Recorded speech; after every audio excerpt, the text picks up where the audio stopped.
Major League Baseball welcomes you to the following presentation of the Washington Nationals.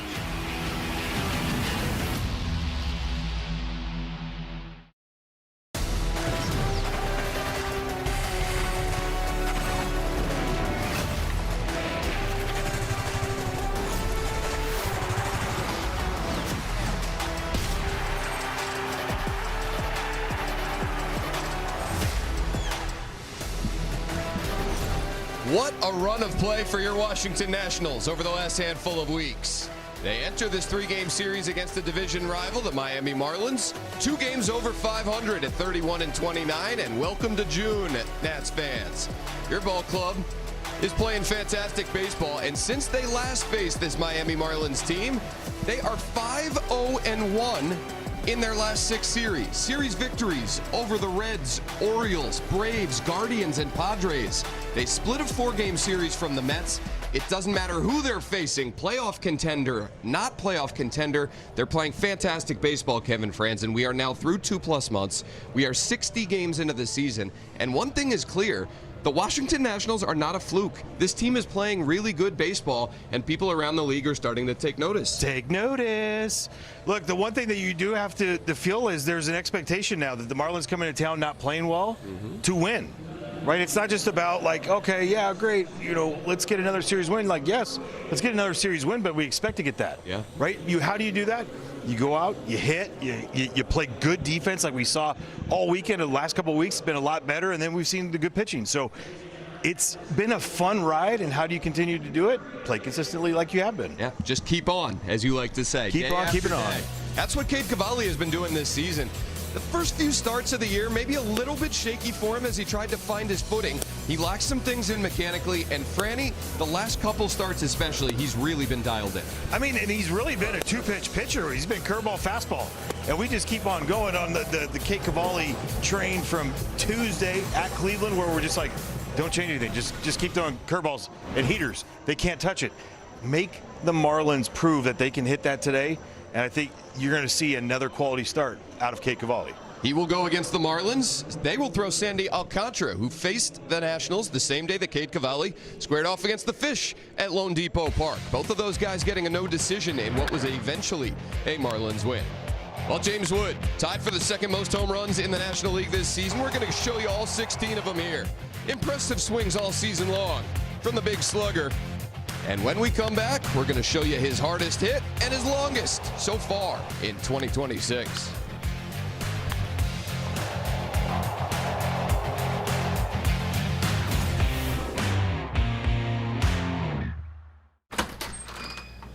Well, if we haven't talked about him enough, we should talk some more about James Wood, who his last 14 games is batting up near 400.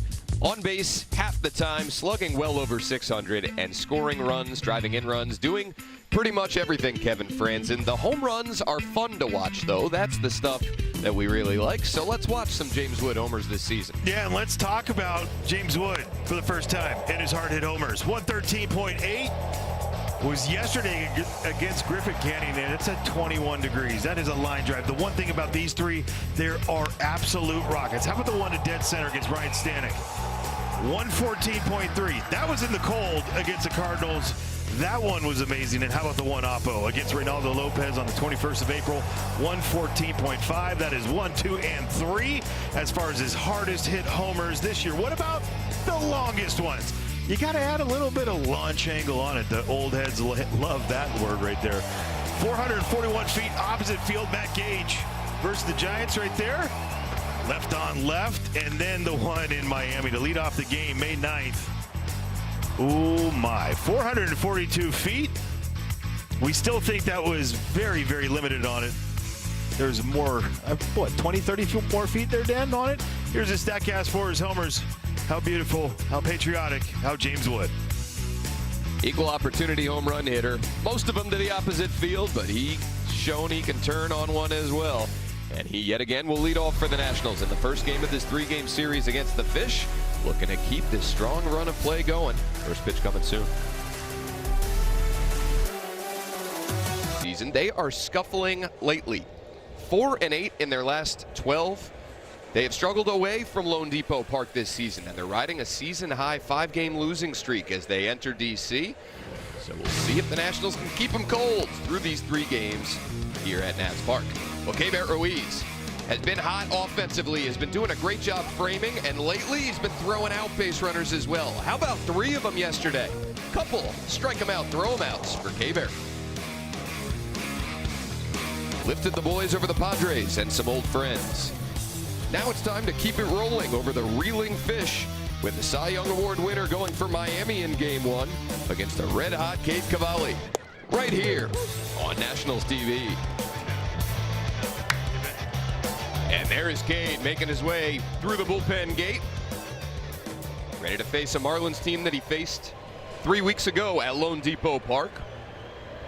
Pitched pretty well in that one, got a no decision, as did Sandy Alcantara, who he faced that day. Another perfect day here in D.C. 73 degrees, a little breezy. And although he wasn't with us in our open, he's with us now. He was late. Part-timer Ryan Zimmerman here with us in the booth. I was running around. I was down on the field. I was coming back up. Some of us work around here. I mean, geez. Yeah, when you're here, you work. Did you go stairs or elevator? Stairs. Yeah, for sure. Every other?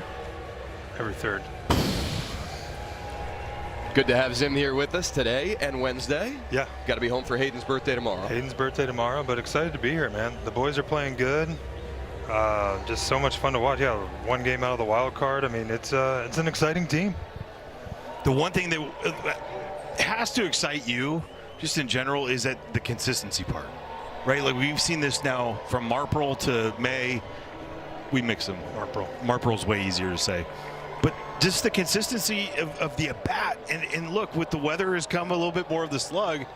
What are you hoping to see now that June has turned into the calendar month? I love listening to Blake, and he's like, I don't have to come here every day and tell these guys to go outside and work. He's like, this team wants to get better. Yeah. And those are the teams that end up being the best. You challenge each other, you compete against each other, you feed off of each other. You know, CJ's becoming a leader. These guys are going out, they do their work before the game. The game's the fun part for these guys. Yesterday before the game, blaring music in the cage, but the talk, it was loud. It wasn't what we've been accustomed to of Sundays and very nice. If anything, Blake Buteris said that some of the work is getting in the way of other work. The pitchers' PFPs are carrying on longer than expected, and then guys need to get in their early work. Everybody wants to be out here grinding and getting better. Cade Cavalli has certainly done that throughout the course of the season. He's ready to face the fish again for the 2nd time this season. Let's check out the Marlins lineup for Clayton McCullough.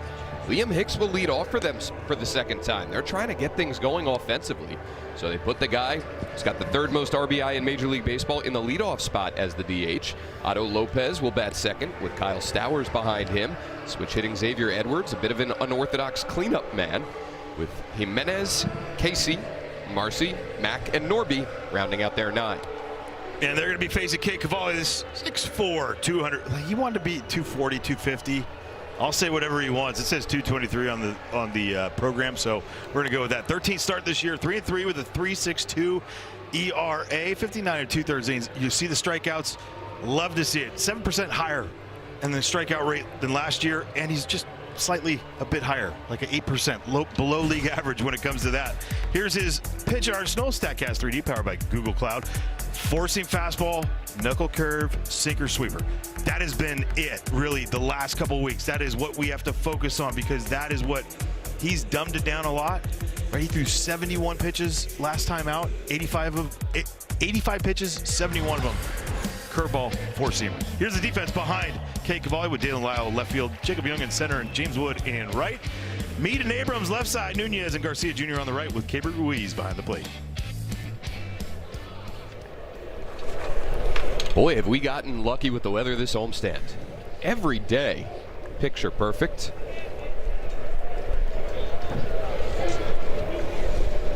Cade Cavalli coming off 3 consecutive quality starts. He was ready, then Liam Hicks wasn't. Then Liam Hicks was ready, now Cade Cavalli isn't. And we're looking at something. Are the pitch clock out? All right, we're counting ourselves. I think the pitch clock out in left center has gone out for now, but we're underway. And a fastball in there from Cavalli to start us off tonight. So Hicks, the DH and the leadoff man for the Marlins today. 45 RBI behind just C.J. Abrams and Andy Pages for the most in Major League Baseball. Slaps it foul left side, 0-2. Jim Wolf, the balls and strikes here this evening. If you couldn't tell, got the guns. Tan's out. Alex McKay, Alan Porter, and Roberto Ortiz from first to third. Opening day series. Crew. Jim Wolf was Game 7 of the World Series. Home plate umpire. What happened in that game? I forget. Yeah. Ball up and away. 1-2 to Hicks. Hicks, a Rule 5 pick just 2 years ago. Made his big league debut for the Marlins last season and has become a revelation for them. 11 homers to go along with the 45 RBI. Takes the curveball in the dirt. 2-2.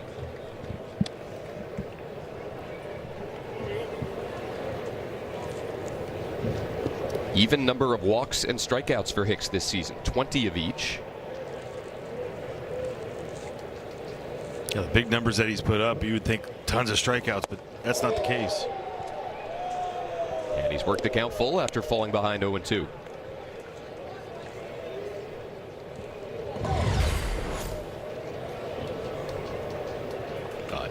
They got it right. This is what he does. He does not chase. And he lays off another one away. So from 0-2 to a leadoff walk for Liam Hicks. It's impressive to do, too, with this big leg kick. Doesn't look like a guy that would control the strike zone as well as he does. But that's been, I mean, he was like that last year, too. 11% walk rate. And he didn't have the leg kick then. I mean, you could understand, like, you see where it's kind of dropped a little bit, but the no strikeout. So he's aboard for Otto Lopez, major league leader in hits and batting average. 75 knocks already for Lopez to this point. 326 average to go with it. 22 multi-hit games this year. Leads the league. Leads all of baseball. Grounds this one through the whole right side. Garcia wasn't able to make a good run at it. Hicks had to freeze initially. He goes to second on Otto Lopez's 76th hit of the year. Well, Zen, these are the ones over on the corners. If you're a third, inside the lefties that kind of stun you a little bit. The ones that go to your right. Yeah, same thing goes right here for first base. It almost comes out of their jersey almost when you catch it that deep. But I don't even know if Louis would have had a play with that. I mean, that was further in the 4-hole than it looked like at the beginning. But some early trouble. But I like how Cade's getting ahead. Obviously lost the first guy, but. Number 3 hitter squaring to bunt. Charging it is Meade. Throws on the run right on the money. What a play by Meade. So a sacrifice bunt by Stowers. To third goes Hicks. To Lopez. To second goes Lopez with one out. Well, we saw a couple guys bunting on him over the weekend with San Diego. Maybe right here they're thinking about something, or they're just trying to get ahead. Because Kyle Stowers, we know about his power. Good play by Curtis Meade. Yeah, you normally don't see the number 3 hole hitter bunting in the first inning, but well, you do in College World Series. Maybe they're trying to get Alcantara some early run support. Well, Stowers has been scuffling this season, and the Marlins have been scuffling to score runs. Just 11 of them over their 5-game losing streak, and they had one game in there where they put up 7. I'm not great at math, but it's only 4 other ones. Yes, a single run in the 4 other games outside of that 7-run total. Good change up there for Cavalli to the inner third. 1-1 on Xavier Edwards. Well, and this is where with your offense, you just got to grind right here and try and give up 1. Get the boys into the dugout. 1 run's not going to beat you. Kind of regroup. He's probably going to be really mad about that 0-2 to walk to lead off the game. Elevated fastball taken for ball 2. So Lopez, the major league leader in hits. Edwards tied for second in that category. Got a .398 on base percentage this season.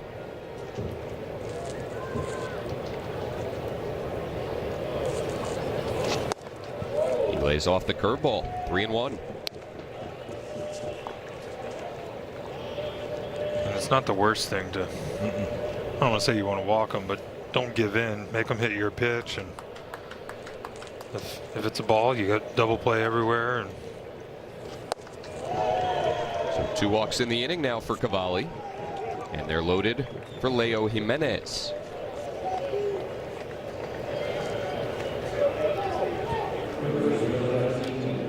Yeah, first inning's not been a problem for K. Cavalli normally.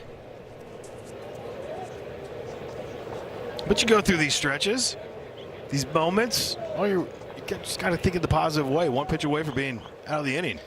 I think for, like, I don't want to say the ace, but for these top pitchers, they somehow find a way to get either out of these innings or, like I said, limit the damage.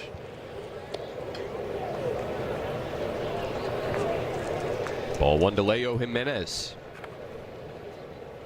Native of Panama, playing in his 3rd major league season. Curveball up in the zone. That was called ball 2 by Jim Wolf. Keibert Ruiz, an early challenge. Yeah, he got this one. ABS powered by T-Mobile, and it is strike 1. Good leverage challenge there for Ruiz. Yeah, 15 now for 29. You can do that math. That math's good. Yeah, pretty close. Pretty close to half. Fastball past him at 98. Sorry, I had to carry the 1. 4-seamer at the top of the zone after that curveball. I mean, usually you think curveball down to get the elevation, but just either or plays. Go for the punch now. Cavalli's 1-2. Elevated with the heater yet again at triple digits. And a huge second out for Cavalli. Let it eat, kid. You know, we've talked about this a lot. Like, he just has like this natural cut now on that fastball.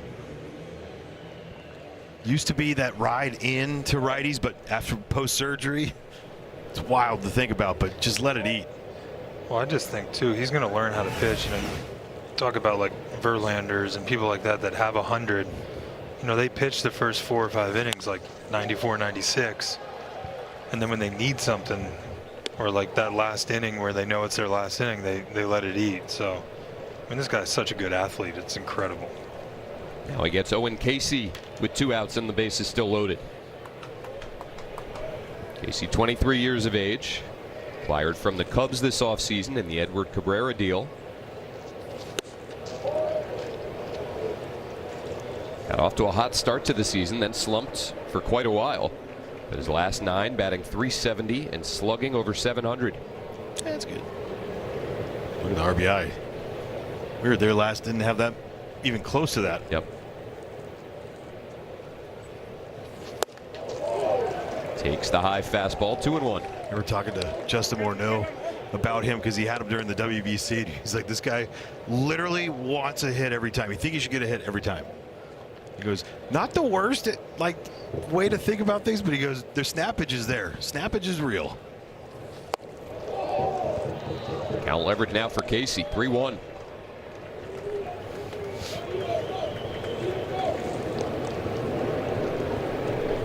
Liam Hicks down at 3rd. Drew a leadoff walk this inning. Otto Lopez is single to right. He's at 2nd. Xavier Edwards a walk to load the bases. He's down at 1st. Cavalli's 3-1. Got the inner edge, and now Casey wants the challenge. Batter is challenging. Big one here. And it's ball 4. Ball confirmed. Miami has 2 challenges remaining. So Casey picks up his 30th RBI of the season. Hicks comes in from 3rd, and it's 1-0 Miami. Did you say calls confirmed?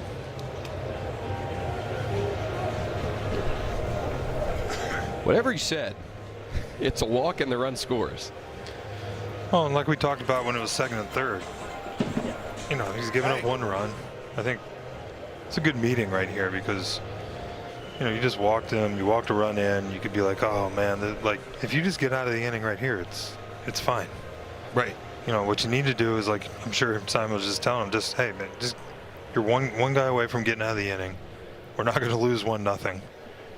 get back to the dugout, start fresh, and finish your outing, you know, the way you wanted to finish it. Right. So just got to be able to move past kind of these tough at bats here. Gets a struggling hitter here in Jacob Marcy.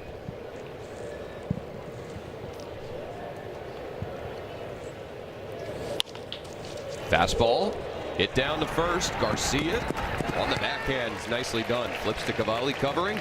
So Cavalli does indeed limit the damage to 1. And now James Wood ready to lead off in the home half of the first.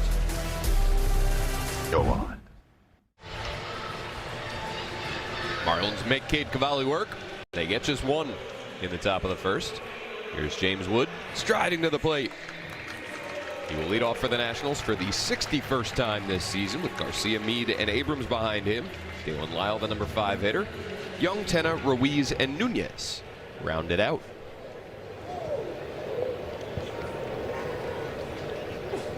'30-year-old Sandy Alcantara, Cy Young Award winner in 2022.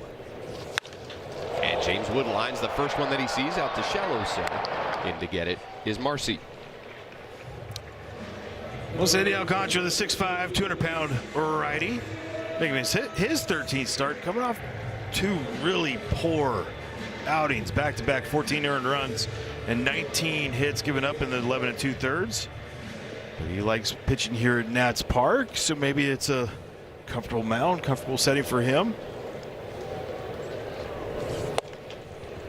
Ball 1 to Luis Garcia Jr.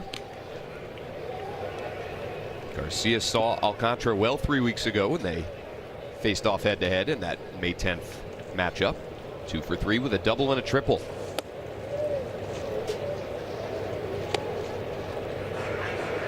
Garcia batting .324 over his last 20 games. 9 extra base hits in there. Only a career .167 batter against Alcantara, but Sandy not the same guy that he was a couple years ago. Lined out softly to short for Otto Lopez. Let's check out that pitch arsenal here for Sandy Alcantara with the sinker, changeup, four-seamer, cutter, and the slider. Look, he's got other pitches, but these are the ones that he's been focusing on a lot lately, especially the slider. Slider last couple of weeks, he's using more than any other pitch, and it's not been touched, really. 0.67 average against the slider the last 3 weeks.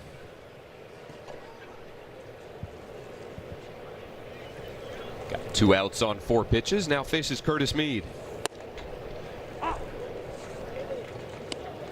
When this guy's right, he puts so much pressure on hitters, especially right-handed hitters. Like, you know what he's going to do to you. And in Cy Young year, things like, I mean, you feel like you're always behind 0-1 against him. And then that sinker is so tough, you either got to try and beat it to the spot and drive it to left field, or it's a ground ball. So, you know, if he gets in a rhythm, it's tough to get going against him.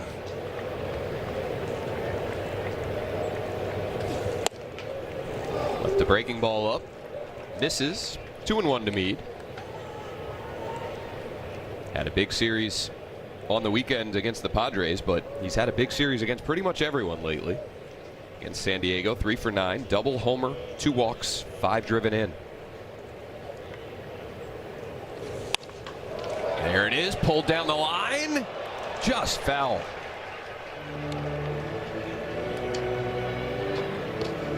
That was close.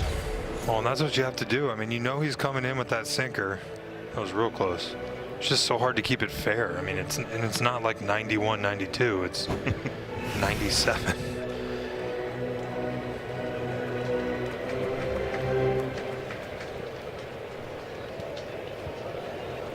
Meade facing Alcantara for the first time career. Sweeper caught the outer edge, and now Meade wants the challenge. Batter's challenging the strike call. 3 challenges in the first inning here. First 2 successful for the hitter. That one not so much. 1 challenge remaining. Dang. So Alcantara, a 1-2-3 first. Poppers, streaming June 3rd on Disney+. 24 pitches for Cade Cavalli in the top of the first. Just 9 for Sandy Alcantara in the home half. And it's 1-0 Miami as we go to the second. Joe Mack, Connor Norby, and Liam Hicks for the Fish here in the top of the second.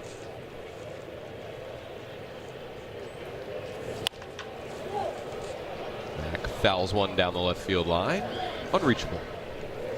One pitch, one out would have been nice there, especially after that long first, right? Just to get that going. It's always a little surprised that James went first pitch. Yeah, unless that must be the plan against him. You know, let's fire early. Maybe he tries to throw that little sinker in there to get ahead, and if you don't, like I was saying, you don't want to be down 0-1 because then that opens everything else up. Good backdoor curveball there by Cavalli. 0-2 on Mack. He had just gotten called up when we saw him a few weeks ago, Franny, in Miami, and he really kind of impressed. Yeah. Offensively, defensively, he's a heck of a thrower of the baseball. Another curveball fouled off. I mentioned in our open that the Marlins have allowed the most stolen bases of any team in Major League Baseball. Feels like if they put this guy behind the plate a little more and DH Liam Hicks, that's probably likely to change. Right. Well, I mean, he also doesn't have a very quick staff as far as guys to hold runners well, too, because that's a lot of it. We've seen that with Kabert, right? He's been throwing so much better, but I think the pitchers have done a better job holding runners, changing their looks. Sure does make the catcher look a lot better. Way better. 1-2 on the 23-year-old Mack. Shots foul just wide of the bag.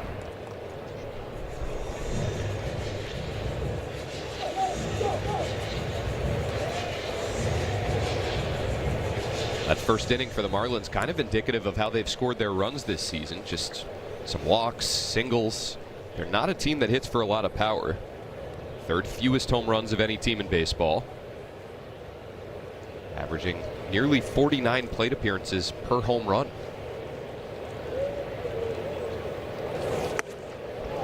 Fastball rides high, 2-2. Well, the one thing that he has done such a good job of is suppressing the homer. Homers happen, right? I mean, we've seen that throughout the league, but to have the stuff that he does and not give in, he's been behind in counts and not give in, spot up. That curveball takes a lot of swing out. Only 3 home runs surrendered by Cavalli through 12 starts. Good long battle being worked here by Mack.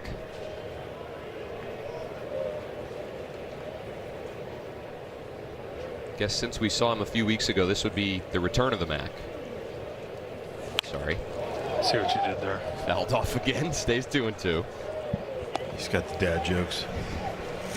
Hey, I'm down. Appreciate those. Mackenzie would have rolled her eyes big time on that one. Even if it was me saying it? No. No, my kids. She might have thought that was cool. My kids definitely think you're way cooler than me. Another 2-2 from Cavalli to Mack. Moving in, taken for ball 3. They've had some good at-bats so far. I mean, Kay's been getting ahead. They're just not firing off swings. It kind of looks like they're almost just like, hey, let's foul some off. Let's get his pitch count up.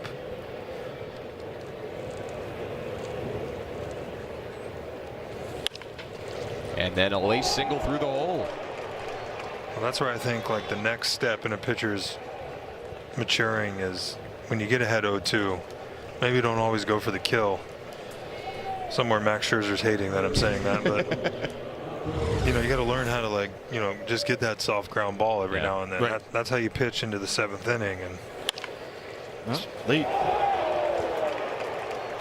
One thing that Luis Garcia Jr. over there at first base has done better since that Miami series is getting on time, right? And you could see his right foot was still up in the air and not on the ground ready to go.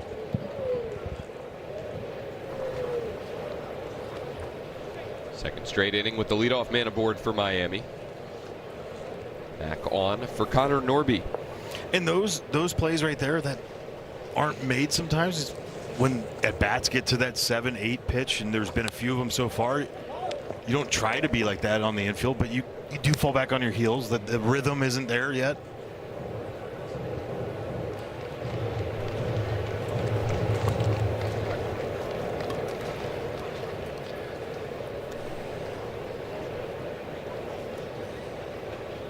Cavalli ahead of another hitter. 0-1 on Norby. Sinker misses. Norby went 2 for 2 with 2 driven in against Cavalli in their last meeting.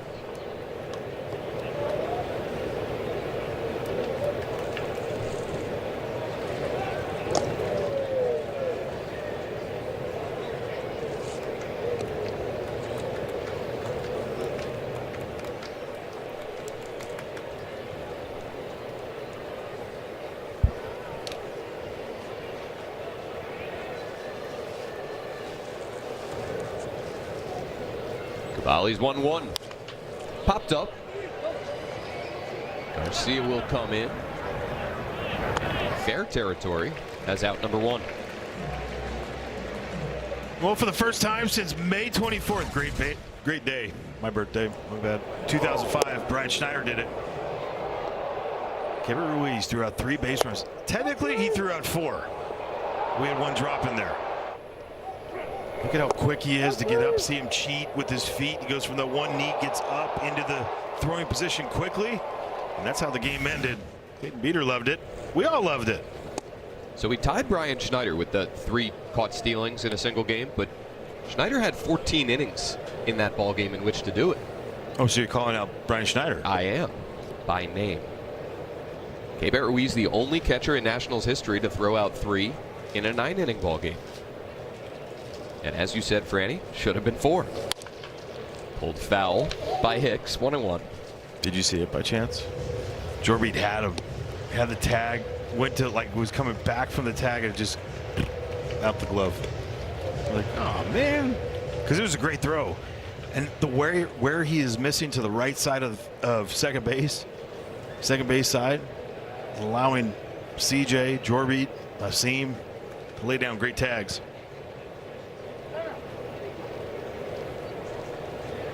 Asked Blake Butera earlier today if he's noticed a difference in Keibert's throwing. We've talked so much about his framing getting better, about the last few weeks his hitting improving.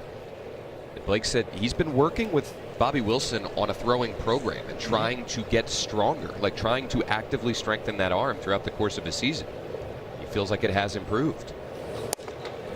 It's right in line with what he's been. I think maybe the carry that he has on it has stayed a little bit more, less short hops than anything.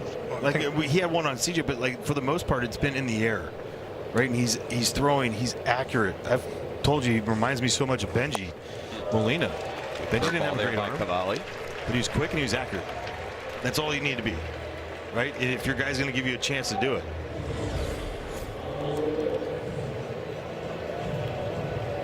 There's a 2-strike banger. I think strikeout for Cavalli.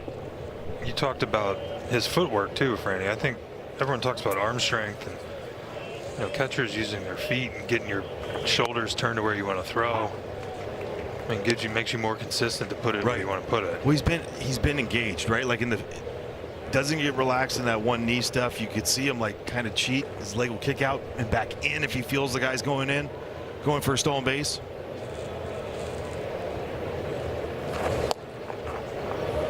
Breaking ball just misses. 1-1 to Lopez. Waiver claim pickup by the Marlins 2 years ago from the Giants. Made great improvements defensively last season. Now we see in the bat come with it. Oh.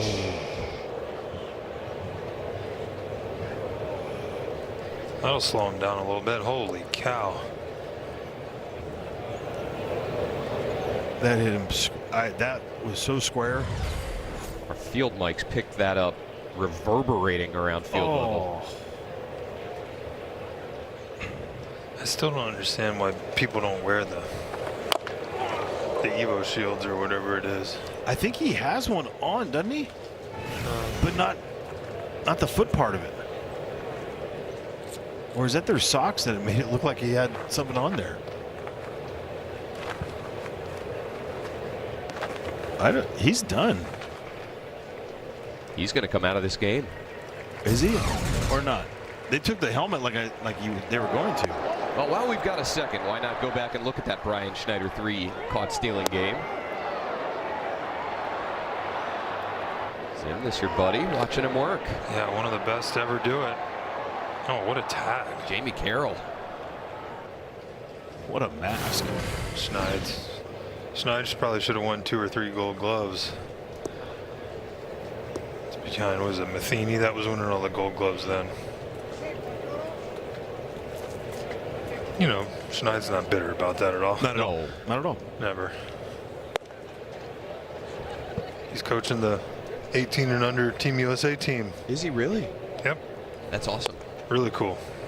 Me and Desi are going down and managing one of the teams during the tryouts. Oh, wow. Let's go. Yeah. When is Can that? we get you guys mic'd up? It's in July. Was it 45 or 50 of the top college prospects? It's going to be. All right, come back with some Yeah. full notebook. Recon mission. Yeah, exactly. All right, Lopez is going to give this a go here. I mean, you got to go right back in there, right? Cavalli's 1-2. We'll come after a check on Joe Mack. You talk about stealing bases. Like Cavalli's done a really good job here, and I've watched it. You know, since the pit, it makes a difference to come set early because then you can control it with the run. If you come set late all the time, the runner knows you got to go.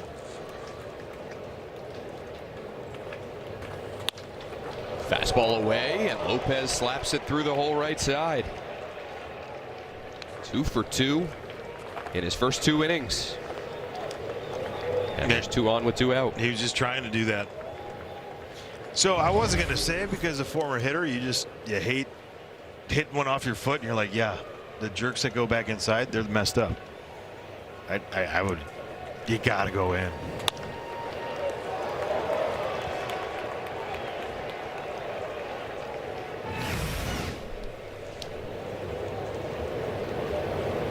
Trying to get some feeling back in that foot.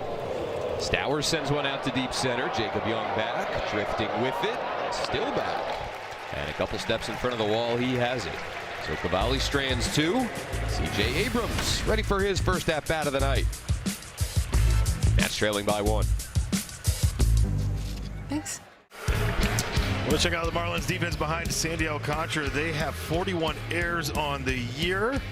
There's Kyle Stowers in left field, Marcy in center, and Owen Casey out in right. Best arm out there in center field. He's got 3 outfield assists with Jimenez and Lopez left side, Edwards Norby right side with Joe Mack.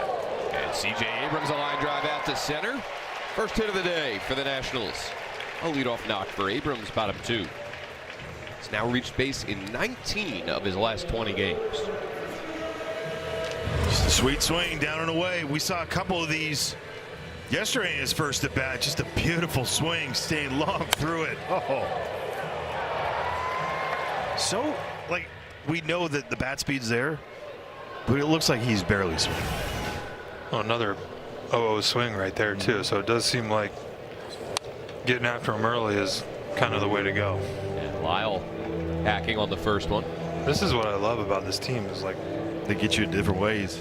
Well, they have a plan and they all stick to the plan. Like it's like every day we're going to be like, hey, this is our best chance for success. This is what we all need to do. 2 or 3 of us can't do it. All of us need to do it.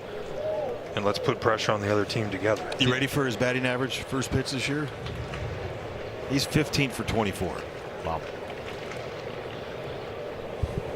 That's tougher than 15 for 29, so don't ask me. Let's say that's well over 600. He's got a lead, and there he goes. Lyle swinging, pops one up. CJ has to find the baseball. It's back to the bag. Third baseman Jimenez for the first out.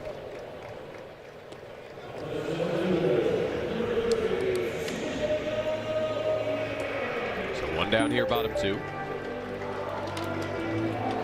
Check out our hot corner there.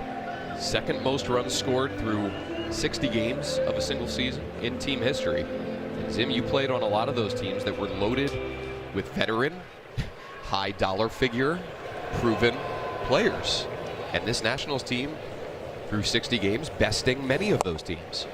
And that's what, talking with Alexa before the game, we were talking about that. And that's the beautiful thing about the big leagues is it doesn't matter how old you are or if you're supposed to be good or not supposed to be good. When you get a team that has chemistry, you know, you guys were talking about how they've been, you know, hanging out more. The music's been loud. You know, all that stuff's contagious, and when you get going, those are the best teams that you want to be on, the ones that have fun and they know how to get things done. Like, there's that fine line between always having fun and working, and when you can mix both of those and kind of compete against each other, those are the teams that become the best. And they're the most memorable. Yeah. Right? Like, these are the ones that, like, you remember everything that goes on, how you go through all these different situations. And well, you're just playing ball with your friends. Exactly. That's the best way. I mean, they've all played, you know, travel ball together. Like, growing up, there's a bunch of us we're on teams together. They're just doing it as adults. Well, yeah, they're adults. 1-2 on Jacob Young.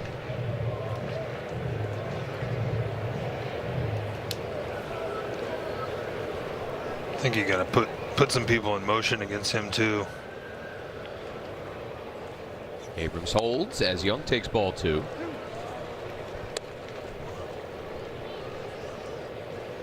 Yeah, 8 of 9 this year, 35 of 36 last year. Well, you know, you said he's not very fast to play. Joe Mack can throw pretty good, but there's so many ground balls. I think it's just almost worth it to put some people and see what happens. Average 92-mile-an-hour changeup. The depth on that thing. Well, we saw him at his best for Indy during that 3-year stretch, the COVID year 2020, and then the 2 seasons that followed.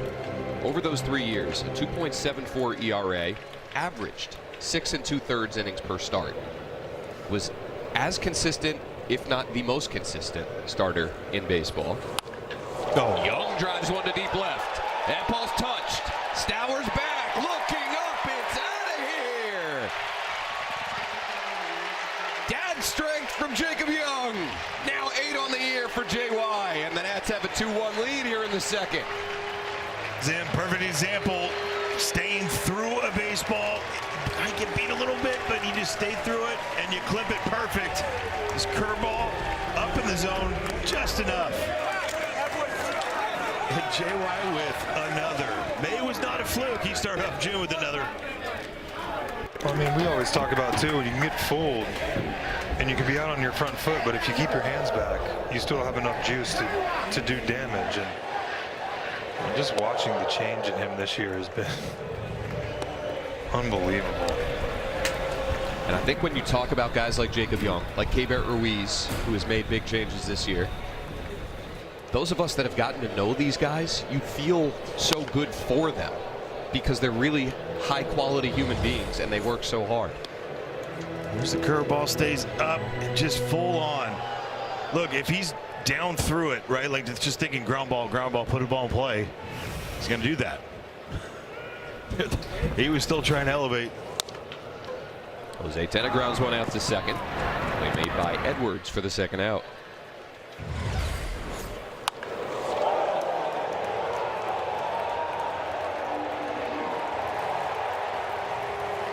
Well, that's the thing, when you're facing a guy that throws lots of heaters, lots of sinkers, you're geared for the fastball. And a lot of times we always talked about, you know, you drive fastballs to the opposite gap and you pull mistake breaking balls, and you don't even try, it just happens. You know, you're ready for the heater, you're on time, and then all of a sudden you just catch it out front. When you catch it out front on the way up like he just did right there, then you spin it. The ones I did on front foot were changeups. Rarely were the curveballs, but the changeup one, that felt good. And you got to stay through those too. Keibert Ruiz now with 2 down. Coming off an incredible month of May. Overall batting .281. OPS of .812. It smokes that one down to first. Connor Norby gets behind it. Will tap the bag. But the Nationals take the lead on Jacob Young's 8th of the year.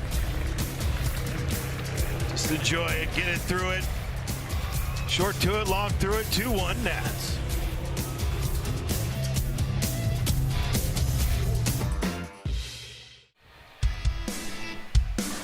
Well, thanks for joining our Nationals TV broadcast today and the other days, because it's been great.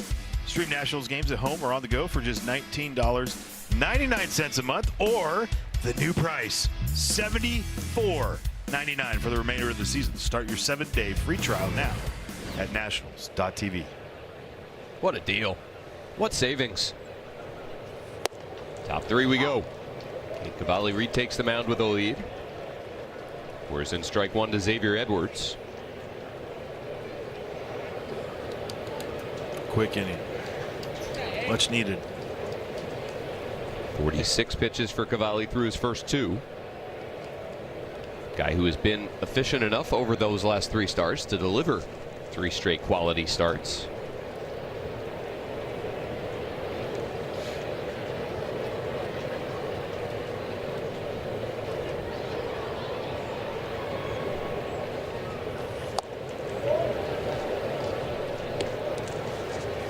Edwards picking up his 32nd walk of the season back in the first. Mentioned that Liam Hicks has same number of walks and strikeouts this season. Edwards with more walks than strikeouts. So you've got, and he does it from both sides of the plate too. Yes. It's so equal. He's actually got now 4 homers against lefties. He didn't have one coming into the series in Miami against the Nats. Yeah, got one career. off Foster Griffin. And got one on Sunday. Yeah. Fouls off a high fastball. So they've got two guys that are table setters in Otto Lopez and Xavier Edwards. They've got a guy who's been driving in runs in Liam Hicks.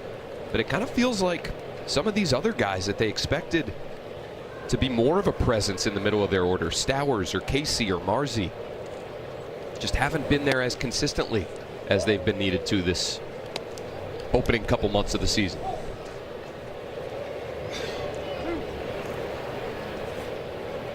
Stowers just 11 driven in. Well, look. As Edwards grounds one over to Garcia. Cavalli covers for the first out.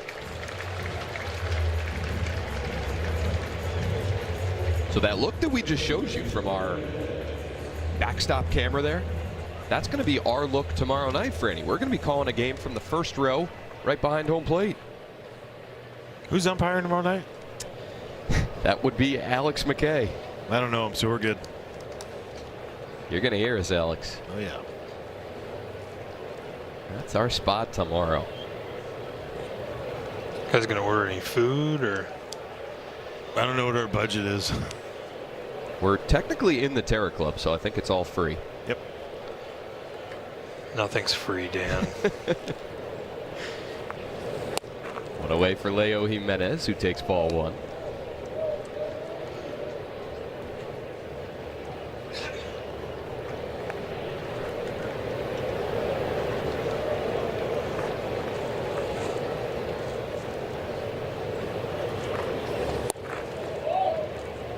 Two and 0.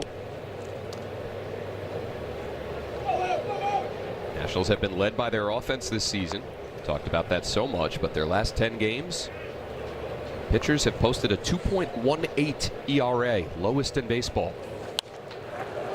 Rotation really settling in. Guys like Zach Littell, who was really good again yesterday. Again, Miles Michaelis. 5-0 May. Yeah.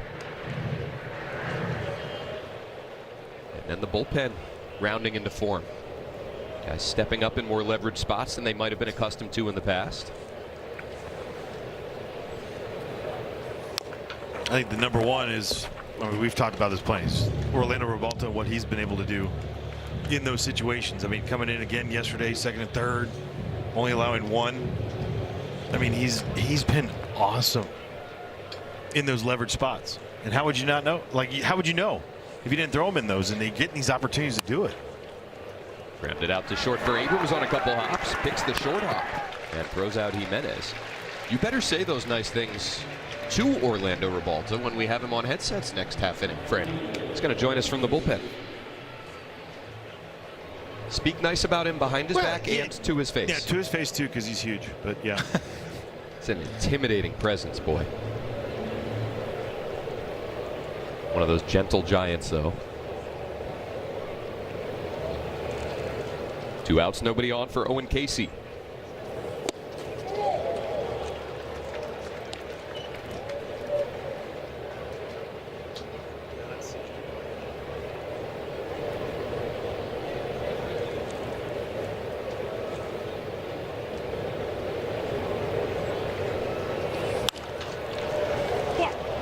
That'll find the seats left field side. 0-2. Saw a duck, huh? Just wanted to show you this play right here. A little bad hop right there at the lip. And watch how he plays around it and then evaluates it, plays through it one-handed. Plays free. Keeps his feet going nicely right through it. And a great job by CJ on that one. Had a great angle to start. Just had a bad little kick at the beginning part right there. It's always better to make a mistake moving forward. Yes. Play through the ball instead of back, especially on the short hop. If it's a big hop, you can drop step. The reasoning there being that it just sets you up better for the throw with momentum into the throw, or if you just play through the ball, like you're always taught to go get it, you know, down to up and play through the ball. If you go back there, it's just so hard. And that's what he's done the last couple of years too, is he's played it sometimes into that hop back and not had much on the throw. Casey can't take the bat off his shoulder on a fastball in the zone. He's down on strikes, and Cade Cavalli a 1-2-3 third gets the boys right back in the dugout. Ricky's truck. 2-1 Nats to the home half of the third. Let's take a look out to the bullpen, shall we? Enhance. Orlando Revolta has a headset on for us out there. Orlando, thanks for joining us, my man. Thank you, guys. Why did everyone leave you? They all like just got scared and moved away. Everybody slid about 5 feet further to your right, away from you. Yeah. Orlando, awesome stuff for you this season. Awesome stuff yesterday. You go 2 innings. You get out of a huge jam in the 7th inning. You're asked to go back out for the 8th inning and put up another 0, and you do that. How good are you feeling right now? How confident are you feeling given how you've pitched lately? No, I mean, you definitely feel confident. The better you keep doing, the more, especially in the situations that I'm being bring in, to help the team out and stuff like that. Like, it definitely like bumps your confidence a lot. So just trying to do the best when I'm in those situations and keep keep the intensity low, and stuff like that, and just don't let the game like speed up stuff, and just try to do the best and help the team the best way possible. Part of confidence is, it can knock the confidence, is getting sent down. So you get your first career save, you get sent down, but you went and attacked it. Like, what was the message by Blake and Simon when knowing that it was going to have to be made and to get back to here? What was that message? Just go back there. And, they understand, like, sometimes, players just tend to lose the motivation and stuff like that, and it's normal. It's part of the process, but you have to earn it. You have to gain that confidence and motivation back again, despite what level you are. So I just didn't let me affect me, and then you say go back and keep doing your stuff, and you're going to be back up here again, at some point. So all I could do was just like go back and just be grateful that I'm still playing baseball, and I'm still with the organization. It's been almost like 8 years that I've been with the Nats, so not everyone gets to say that they've done that, especially we won with the same team for 8 years. So just don't lose the motivation and just go back down there and just do the stuff and wait for the time again. Well, it seems like you guys have such a good roster. It seems like everyone's coming together. You guys talk a lot. You're playing cards. You're doing a bunch of stuff. And you talked about, it's been great being in these high leverage situations that you've never really been in. And I think Blake and Simon and everyone has really done a good job of letting everyone get a chance to succeed in those. And, the one thing I've noticed so much. What a play by Lopez, but he airmails the first baseman. That goes into the camera well, and James Wood will reach second base on the throwing error. And getting back to that, I think the communication from Blake and Simon and Paul, and you can talk about this a little bit, but they have so much confidence in all of you guys, and they're like, hey, if this is the situation, this guy's down, it's going to be your turn to step up and do this. 100%. And if you want to be good all year, you're going to need more than 2 or 3 guys that can pitch in high leverage situations. So for them to give all you guys these chances and for you guys to have success, how important is that for everyone to get a chance to kind of get into those situations now? I love it. Like, I've been seeing that they're obviously, like you said, they've been giving like everyone, like, those type of situations. Just go out there. Like, you may not get used, may be used to it, but you could get used to. You know, like for example, me, like I wasn't used to, like last year, I never got those opportunity, you know, and I never got even close to like feeling that confident and stuff like that. Did you ask anyone for advice before, or do you guys talk a lot about that kind of stuff? Because, you know, Cole, Henry went through a lot of that last year and then learned, like, you know, you said you try and not treat them all the same. Don't get too amped up. Yeah. You know, what was the best piece of advice you got about succeeding in those situations? Man, honestly, like I remember last year Ferrer, like he was talking, you know, when he was being put in those spots, he was talking about like, you just go out there and like, you know, just get one out at a time. Because he had like friends and stuff like that. He was friends with like this guy from the Edwin Diaz and stuff like that, you know, like high leverage, like closer and stuff like that. And they told him like, you just gotta go out there and get one guy at a time. And I always like carry that with me, just, you know, just take it one at a time and not let the speed of the moment, like, you know, like mess with you. And that's what I've been doing, you know. And I'm a pretty like chill guy, so I don't really like let the situation, the moment, like take over me. So I feel like that helps a lot too. And just been doing that, just keep doing that. And like you said, like, you know, every guy has had the opportunity to be in those situations too. Garcia rolls one over right side. That'll go to the bag, and waiting for it there with his foot on the bag is Connor Norby. So and Garcia it's a great is thing. Out number 2. You know, it's a great thing if everyone in the bullpen can go through those situations. Then we're gonna be rolling good with the guys here. Orlando, I wanted to ask you about your background. You know, spent a good portion of your childhood in Florida. You went to Miami-Dade College. You played collegiately there, but you're from Cuba. What does your Cuban heritage mean to you, and you know, what was the childhood for Orlando Revolta like? Yeah, I moved here when I was 12. I moved here with my dad and my mom, and then my sister, she came after, like a year after we moved here. And it was great, man. It was great. Very different than here, you know. You don't get the opportunity to have all the technology and stuff like that kids have nowadays here. But in a way, I see it as a good thing too.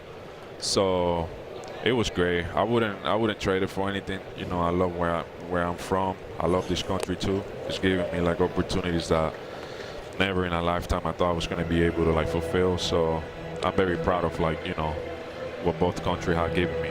So yeah, really awesome. nice. Awesome. Orlando, thanks for joining us, man. It's been great getting to chat with you, and keep going. Thank you so much, guys. I appreciate it. Thank you. Orlando Revolta, 6'7", a mountain of a man. He was so relaxed there. Yeah, he's been like that on the mound too, just like he's talking about. And now everybody will slide closer to him. They'll come right back. Good stuff.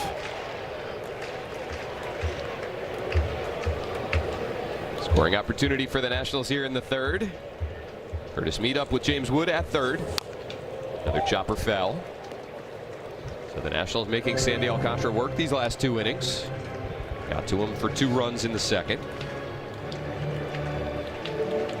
He's doing a good job of fouling off some of these balls. It's so hard to foul off these curve balls, sliders, sweeper, whatever, because you have to be so conscious of that sinker into a righty, and you have to cheat to get to it.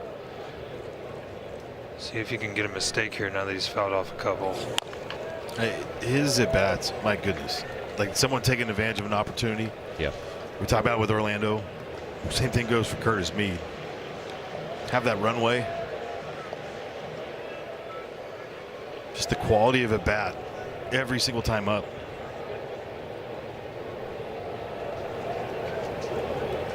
Another 1-2 from Alcantara to Mead. Up and away. 2-2. We were just showing numbers from 24, 25, 26 last year with him. Yesterday, about Curtis Mead, and his chase percentage has gone so far down, but the swing percentage has gone so far down. Evaluating.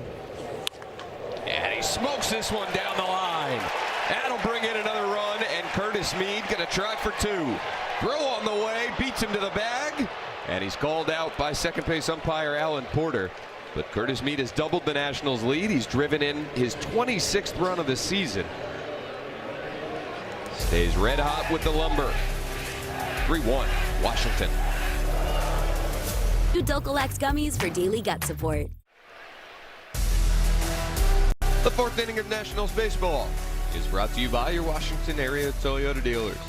Shop Toyota for legendary style and reliability. Check out the all-new RAV4 at Toyota.com. Marlins scored first, all Washington since. 2 in the second, 1 in the third. Gabe Cavalli fires another first pitch strike to Jacob Marzi.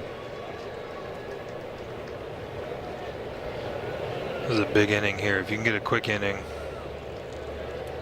back into their lineup, get back on track with the pitch count, let the offense get back in there. Marzi flips one out to short. Abrams back on it. And there's one away. Let's check out that RBI single throw out. Nice job right here staying on this. Little spinner right there. Kyle Stowers, the quick release that he had, and it's a very good arm. We said best arm out in center field because of the outfield assist. That's the first one this year for Kyle Stowers, but it was accurate. I just wish we went a little further on that. Why did I do that? I mean, yeah, why because he got thrown out, but took a heck of a play by Stowers and a good tag. Well, I mean, a spin move, quick release, right on the base. I mean, if he misses 2 or 3 feet to the left or the right, he's safe. That's one thing. Like running the bases, you don't have to be fast to be a good base runner. We always used to talk about first to third is so important. And I got a real appreciation when I played left field for those few games that I played it. Garcia took his time there, and Mack nearly beat him to the bag. Look at that spin move. I mean, right on the base. He was just playing catch. You had that in your arsenal out there in left, Ryan. Did you have any outfield assists? I did. No big deal. I think it was 56 errorless games in left. But who's counting? But anyway, like, if you go out there and you're a left fielder and you're going towards, the left center field gap, and you take it and you spin and have to throw it to third, like, I told people, go out there and try and do it. And if you're on first base and you're like at second base, if your foot was touching second base before or as the guy was catching the ball, just go. Because your momentum is taking you into center field. You have to spin. You have to throw on a dime. It's just really hard. It's really hard. Like, it's way harder than they make it look. Yeah. Like, it's easy for us in the infield, but you go out there and it's just like the added distance on it. Added 120 yes. feet. Yeah. And normally, like, for when I went out there, it was my arm slot was already down. Challenging the ball call. Gabriel Ruiz is going to challenge here. Nationals only have 1 remaining and well in the strike zone. So well done by Gabriel. Washington has 2 challenges remaining. Nope, we have 1. Just 1, Jim. It's all right, Jim. If you want to give us 1, we'll take it. 1 challenge. There. He heard. 0-2 now on Connor Norby.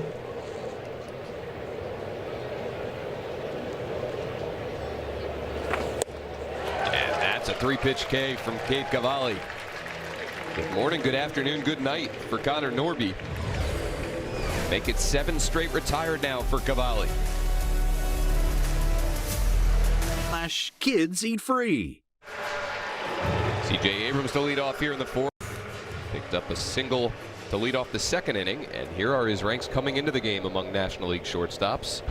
Looks to me like a guy that should be an all-star starter. Well, the other thing, too, is with, sadly, Ellie De La Cruz went down yesterday with his hamstring. That's not good for baseball, right? We love watching that guy play, but he was already the best shortstop in the league this year.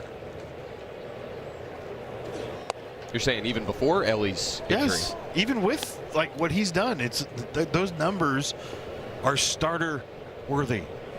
And I was told earlier today, All-Star voting opens this Wednesday. Wednesday. Get out and vote for C.J. Abrams. Vote for James Wood. Vote for Donnelly. Oh, that was Black Sheep.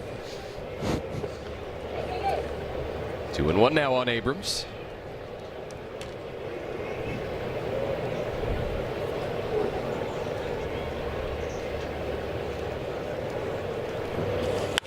Oh, smoked out to center yet again. That'll back up Marzi, and he gets back there to make the catch. Great swing. Good closing speed by Marzi. Abrams, another ball barreled. Yeah, those are the worst ones because you're like, you do everything right, but this is baseball. 103 off the bat, and that sound. Oh, Pretty swing. He's right on everything. I mean, he's taking pitches that he knows he can't drive. He's just. And we talked about maturity and all that, but it's just, to me, it's just getting the at bats. Was there a young player that you were around, that ball just foul, that early on, like so many young players, was inconsistent? Like you saw the talent in there. They just weren't able to put it all together for a little while, and then all of a sudden it just clicked and they really took off. Is there anybody that? Man, that's a good question. I mean, you know, to me, Ian Desmond, I don't know. I was about to say, Desi could have been one, huh? I don't know what his numbers were as far as the start, but the maturing and the becoming a leader and Similar defensive struggles early in a career, Yeah, and just then learning. finding it a little more. I mean, he was so athletic and so talented. He almost needed to slow down. That was Eric Ibar playing with him early on too. Interesting. He was so good, but like at times, like was so athletic at shortstop with the Angels that like made some more errors. Once he calmed down and figured out, oh, I can get this one and make this play. But like Desi playing against him and seeing what he became and then playing with him, oh, that was a monster. Dalen Lyle got jammed, drops one out there to shallow center, and Lopez back on it nicely for the second out. Show me the homer again, please. Well, all the way back in the second inning. Curveball, a little bit elevated, but just to stay through it. Great swing by Jacob Young, getting on that plane, staying through it, staying flat in the zone there. He's done such a good job of staying consistent with that.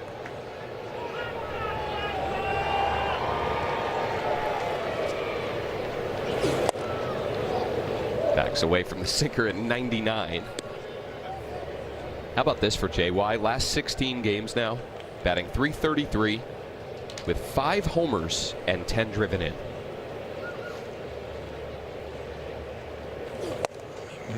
You can do that and play defense in center like he does. He's 140 at bats away from where he was last year, and he's 4 shy RBI wise.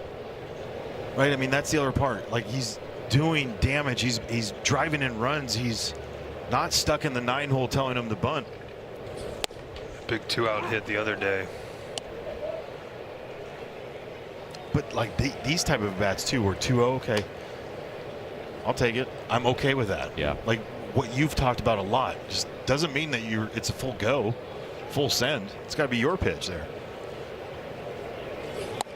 Well, we heard Orlando Rebalta talk about that's strike 2, first of all. Don't even know. It did clip the edge. 2 balls, 2 strikes. 99 on the edge. That's what do you do with that? I will say you this. take it. Jim Wolf right now has got to be, his one-liners to Joe Mack have got to be going hard. 2-2 to Young. Fouls it off. What I was going to say is we heard Rebalta talk about the importance of confidence. Jacob Young has talked openly, Franny, about how he just feels like he can really attack baseballs now. Not just from the mechanical standpoint, but from the coaching side of things. Like they're entrusting him. Yes, he's freed up to really swing the bat and attack baseballs. I think when they put him in the 3-hole a couple times this year, and whether or not it was the right move, I thought it was because he was hot in the time. But like the freedom it gives your mind and saying like, yeah, they believe that, and he's been 5-6 quite often. Those are RBI spots. Well, I think what this stuff does so well is it rewards people for doing good. Down the line, dropped by the right fielder Casey. It's a foul ball. Jacob Young's going to keep running until they tell him to stop, which is what they do now. But the first base umpire Alex McKay said foul ball. I thought it looked foul. Waving his arms, trying to get Casey's attention. Nationals will not challenge.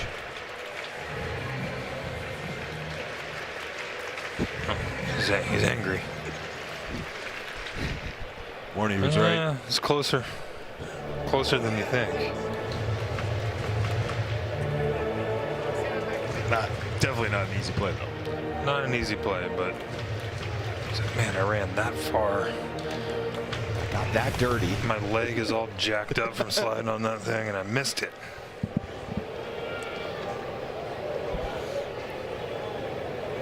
So we'll reset and do it again. 2 outs, bottom 4. Nats up by 2. Here comes a 2-2. Yep. That was a different kind of sword. Young down on strikes. We head to the 5th here in D.C. Nats up 3-1. Kevin Hart here to tell you all. No better way to celebrate America's birthday than with America's Pastime. Buy an America 250 Flex Plan package and receive $17.76 in loaded value per ticket. Plus, get an exclusive Nationals Park flyover bobble with your package. Laid down at first, sliding into it is Garcia, who feeds Cavalli for the first down. Reed nearly took up the entire half inning, but Cavalli gets an out on 1 pitch. Flyover bobble, that sounds pretty cool. Yeah, Nationals.com/A250. Thanks, Fran. That's why you're a pro. I'm still learning up here. So Cade Cavalli, a 7-pitch frame in the 4th inning, and now gets 1 out in the 5th on just 1 pitch. Dan, he was pro right there. He allowed you to do the play-by-play. Layout. That was good. He's learning. You know, he's been jumping in and taking some replays himself without being told. You're becoming a wily broadcast veteran. Yeah, you guys make me feel so comfortable up here. And I've told you before, I like doing this because I get to watch 9 innings of baseball. I get to compared to at home, concentrate and watch. Although me and the boys have been starting to watch a little bit. We were sitting yesterday out back watching, and Henry's starting to ask questions. Happy birthday, Henry. Yeah, yesterday, Henry. Hayden tomorrow. Let's go, Hayden. Happy birthday, Hayden. Last week of school. We're all over the place in the Zim household right now. Where's Mac at? She got softball. Softball's tonight. Playoffs. Same. 10-1 their game. 20-13. Way to go, 10 lead. 20-13. Yeah, no big deal. Won by a touchdown. Yep. Missed extra point, though. Clanked it. Kickers. Can't trust it. 2-1 to Otto Lopez, who's 2 for 2 today. And now he's got a shin guard on after fouling a ball off his left foot his last time.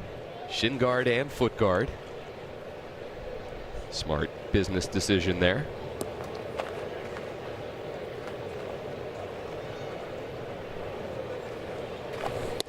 Didn't Jojima, remember the catcher from the Seattle Mariners? Didn't he have like a full catcher's like leg guard when he hit? He had like the biggest shin guard of all time. I remember that one. I was like, Jojima. Payoff pitch. Fouled off by Lopez. Still trying to go away again. Well, I love, like right here, like you talked about in that first inning, you know, getting out of there with 1 run. Obviously now he's settled in a little bit. To me, I think you just throw your best heat or middle in right here and just see what he does with it.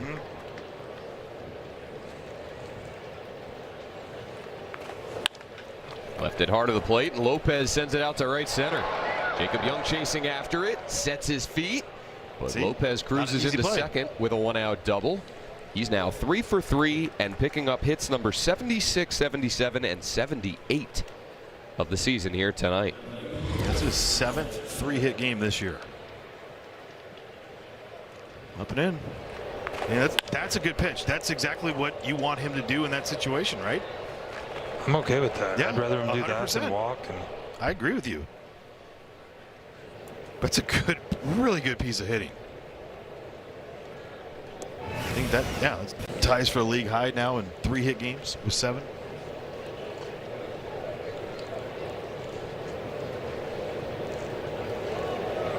Batting average is shot up to 335. Stowers able to keep his hands back. He's 0 for 2 tonight, rather 0 for 1 with a sac bunt. See his struggles this season, but he's had good success against the Nationals since the start of last year, batting .419 against them. And the part with, he has two, I think he's 2 for 2 with 2 strikes tonight, Otto Lopez. He's got 33 hits with 2 strikes. He's hitting almost 300. In this day and age. Well, it's a 180. I think it's like 160, 170 average with 2 strikes just in general. League wide. Yeah. Nasty curveball there. 1-1 on Stowers. This one had some tilt to it. He was going to swing at that pitch no matter what. Just taking a guess for an inside heater right there. That's all right. Why not go right back to a breaking ball in? We saw James do that the other night against Mason Miller. I would rather do that and miss by 6 feet than like get jammed and dribble it back to the pitcher. Like, if you're going to take a guess and go for it, just miss it by 6 feet. I mean, when you have guys like Cade and Sandy that are throwing the stuff that they're throwing, it forces you to just guess sometimes. Yeah. I mean, if you're facing Sandy, he's throwing that 98-mile-per-hour sinker in, you're going to miss a slider or a sweeper by the entire plate. How often did either of you, feel like you were guessing on a pitch that was coming? I mean, for me to like sit dead on something, I would have to have faced the guy a good amount of times. I always called it like educated guesses. Like, every now and then there was a guy that runners in scoring position when the hitter had a plus count would throw like 65% off speed, and you're like, well, nice pitch. Back to the curveball, and he strikes out Stowers. You're not going to like full out sit on it, but Right. like in the back of your mind, you remember kind of the pregame hitting meetings where they're like, hey, when this guy gets in trouble, he goes to this. And so it's all about like, I think lefties, it was like just think about the game that way. Face them. How are they going to go? It was easier for me to do that than righties. Righties was like a full-on guess. The sinker slider guys pick one side of the plate.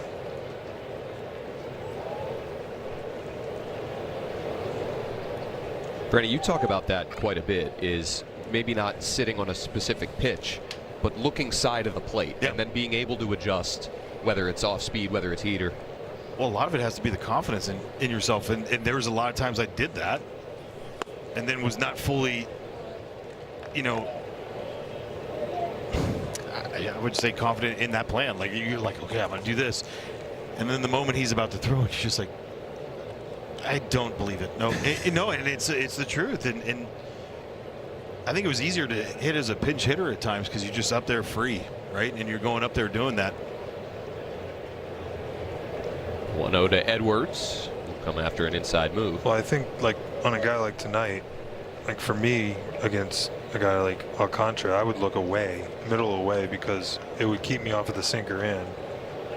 That's the one that you always talked about. Hey, he's got to dot it 3 times. Well, that's where I would chase in, and like what you want to do is get that sinker away from you, so it gets you there on the heater, and then the slider, that's the ones that you hit, that's where it's going to end up, away from you. So everything that I am going to have a chance to be successful on is going to be middle away. But in order to do that, you have to be willing to get blown up by a sinker in on your hands. Right? Yeah, which happens sometimes. Yeah. But also, if like once you have enough confidence to say, hey, even if he throws 2 sinkers for strikes middle in, I'm just going to take it, because your success rate, you have to cheat to get to that one pitch, which then opens you up to like 3 or 4 other pitches away. So you're taking your percentage chance, your better percentage chance to get a hit by just getting rid of that one pitch, and now you're on the 2 or 3 other pitches. Cavalli lands the curveball there, make it 2-2 to Edwards. But you also have the confidence in yourself, like even if you got beat in a situation, but you were looking there, you're like, you were so locked in on that plan that it just helps out the next one. It doesn't make you question the next one. Right back in there with the sweeper. So back-to-back strikeouts for Cavalli to get out of the 5th inning. He leaves Lopez stranded in scoring position. Got Stowers swinging on the curveball. Got Edwards looking on the sweeper. /Kids.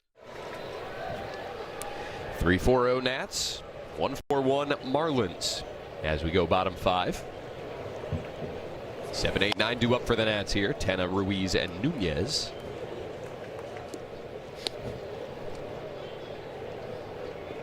Sandy Alcantara, 59 pitches through his first 4 innings, but the Nationals got to him for 3 runs. 2-run homer by Jacob Young. RBI single by Curtis Mead. Back-to-back change. Look, if you're Jose Tena and you're DHing and you're gearing up, you're going, I'm going first pitch heater, no matter what. Here we go. 90-mile-an-hour changeup. Parachute. 0-2.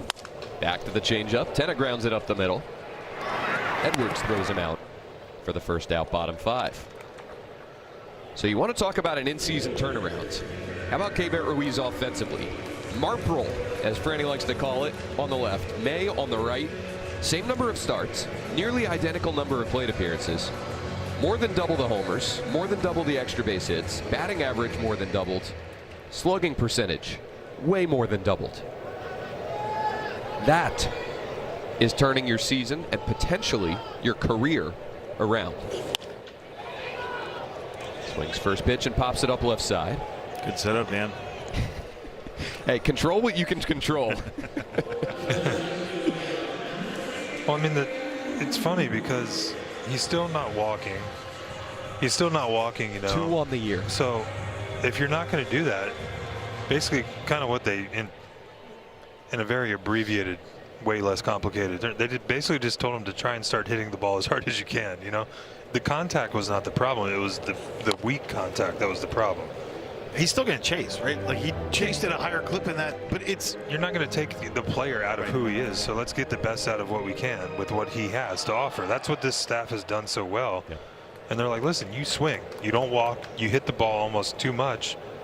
So just swing really hard. And when you do hit it, let's do damage instead of just getting weak contact singles. It's when you say it like that, it sounds very simple, but you know, for them to basically come with a new plan, and more importantly for Keibert to be open to it, I think kind of sums up sort of this roster. And it sums up who he is in general. We've talked about that plenty. Like he's just, you root for him. Yeah, he's a good guy. The person is like top notch. I will say though, his swing percentage is down 4 or 5% from where it's been last year and earlier in his career. His in-zone swing percentage, Franny, down 9%. As Nasim Nunez lines one up the middle, well struck on a 2-out single. Well, what did they get him on the first time? It was a lot of heaters and just could not barrel it up. Simple swing right here by Nasim. I think there's too many times that he's trying to do too much and trying to swing too hard. Nice and easy, get the foot down, barrel the ball, sweet swing. And we need more of that. Run. More of that out of him. He just needs to learn. I just need to get on base. And now with 2 outs, I think you got to go soon here and put the pressure on them. Do you want to pitch to James or not? Huge lead over there, and Alcantara picks over. Because now you got a runner in scoring position with James up. Obviously, if you're not going to want to pitch to him, now you're putting 2 people on for Louis.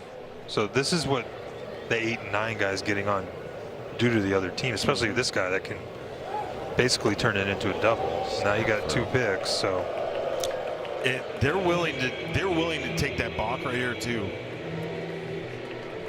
Well, so if you pick over the 3rd time, so you can't rest on it. If you want to get even bigger, if they do that, should they just tell James to go to first right away, or wait? Okay. Even bigger lead for Nunez, and there he goes. Throw down by Mack. Told you he had a cannon.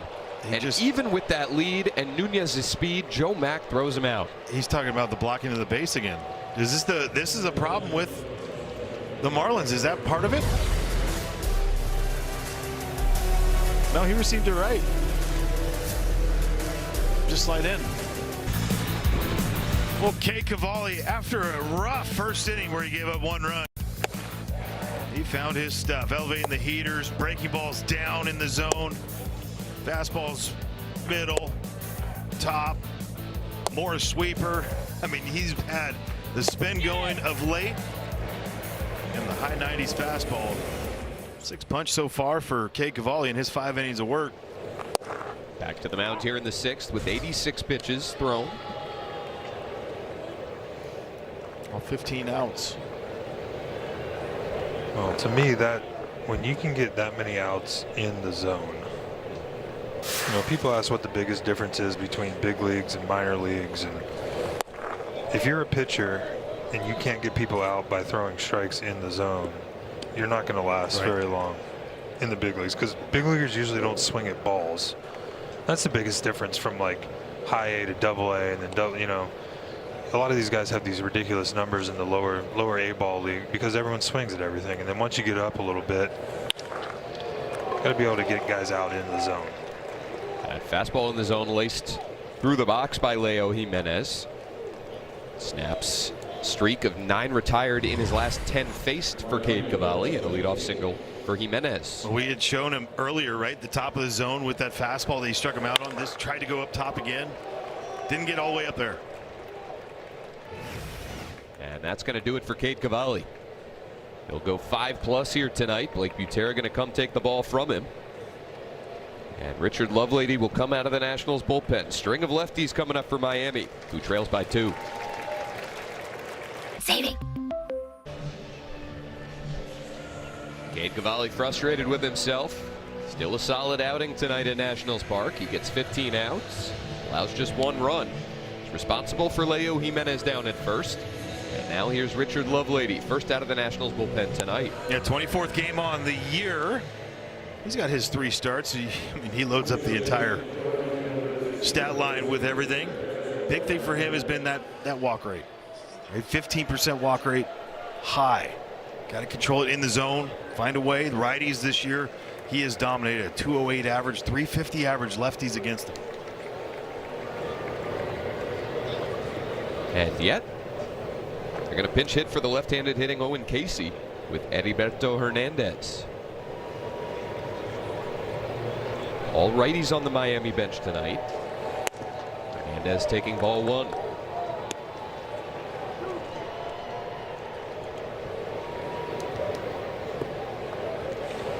So one of those cases of, do you trust the numbers or do you trust the traditional platoon matchups? Lovelady struggling this season against lefties, better against righties, but they bat the righty Hernandez. Takes the sweeper for strike 1. Well, and I think that sweeper, when you have the whole other batter's box open, it's just such a better visual for him. With a lefty, you know, I don't want to say he doesn't want to hit him. I don't think he really cares if he hits him, but you're either yanking and missing far away, or you're missing where you don't want to miss. Just visually, it creates a different. There's more comfort. You have that whole side open to really yank it. And lefties against him are just, they're trying to push him away, right? Get that where he comes, that crossfire. You see him. We've talked about this a lot. I don't know if he's been in, and we've talked about Jake Urban and him have the same extension, and he's 6 inches shorter, right? Like as far as the height, he's out there at 7'2" to 7'4", 7'3". He's getting down that hill. And this ball's crushed. That's why down the left field line, and it's a 2-run homer to tie the game. Heriberto Hernandez, a big swing off the Marlins bench, and it's 3-3 here in the 6th. That slider, he hung this one right in the middle part of the zone.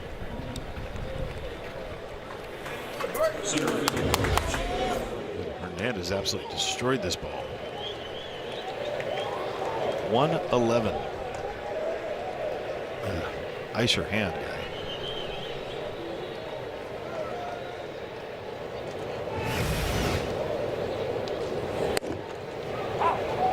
So Cade Cavalli will get a no decision here tonight. Hernandez is 3rd of the year. Picks up RBIs number 19 and 20, and now a pitch up and into Marcy.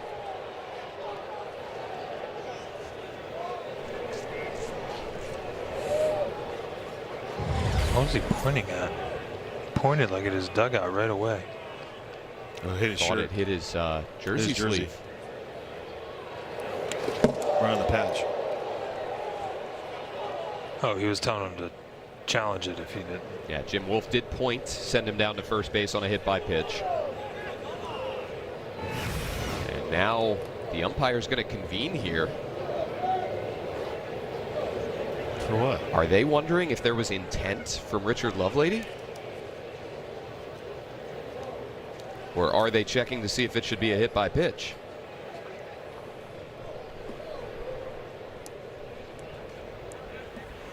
Would be nice to know.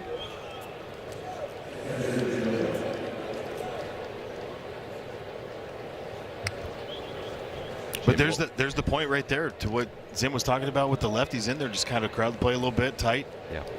Doesn't have as much room to work with.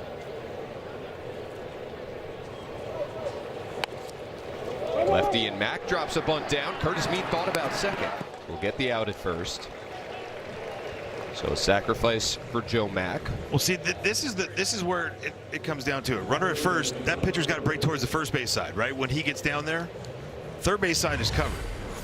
So third base side right here, for me, it's Curtis Mead, and that's a double play ball, right? Like that's a part of it. Richard Lovelady comes right in the way of Curtis, and Curtis did a great job not to panic. Gets his feet over, gets the out at first. I'll tell you what, that's a heck of a bunt. A guy just got a heater up at his neck, and then a lefty on lefty, he squares around, and it's a sweeper that starts at his face. Yeah. And he just bunts it right to the third baseman. Nerves of steel from Joe Mack. So Marcy in the scoring position for Connor Norby. Chance all of a sudden for the Marlins to take the lead.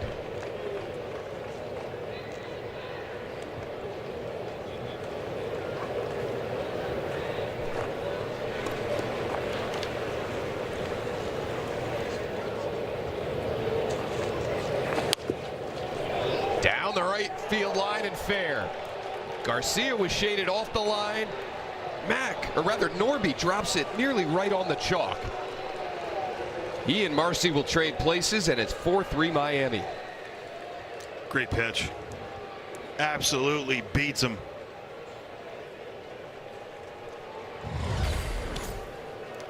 Look where this pitch is. In off the, just off the label. Full send 59 on that double. That's where that's a double, and the ball that CJ hit earlier in the game is an out. Yep. And you wonder why you play this game sometimes.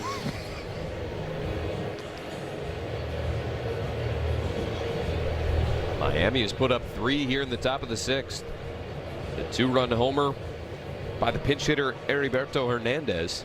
Now an RBI double from the number 9 man Connor Norby. He's at second for the top of the order, and Liam Hicks.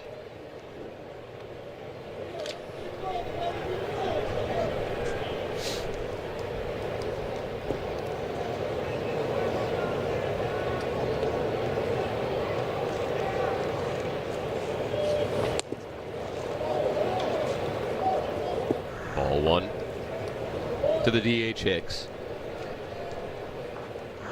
Paxton Schultz now starting to throw. It feels anecdotally, guys, like Richard Lovelady in late inning situations this year has been really good. He's gotten some huge outs, picked up some saves.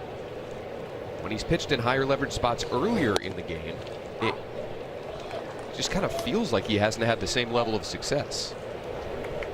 You looking up the meaning of the word anecdotally? Yeah. Just had to make sure we're on the same page. He's been so clutch in extra inning situations in the 9th. As Hicks pops one up. You see Nunez will stay with it to make the catch for the second out. This is a part of it. Like, you make a great pitch right there, right? And you get beat. You make a bad pitch, you get beat. You can make the same type pitches and it flips. Right? Where both of them are outs. There's no rhyme or reason for anything with that. Like the one to Connor Norby, I'm sure he's going to be like, what are you going to do? Completely saw him off. Yeah. Mike Butera back to the mound here in the 6th inning. Cavalli to Lovelady to Schultz. This game is flipped here in the last few minutes. Now a 1-run Miami lead. Guard discipline that delivers. Calling all kids and kids at heart. That's you, Zim. It's Family Fun Days at Nationals Park every Sunday of a homestand. Enjoy fun zones, photo ops with mascots, and more. Plus, kids 12 and under can run the bases after the game. The long line lap yesterday, all those kids got on here. Fantastic stuff. Head to nationals.com to be the next kid right there, /kids. Check out that DC sky. Paxton Schultz. You check it out. I did. I'll do it again. Okay. Paxton Schultz out of the Nationals bullpen, trying to keep this a one-run game now with the Nats behind 4-3. Face the red-hot Otto Lopez with Connor Norby in scoring position. And deliver strike one. Cutter, cutter, cutter, cutter, cutter. A lot of fastballs. Cutter, fastball, and then the changeup.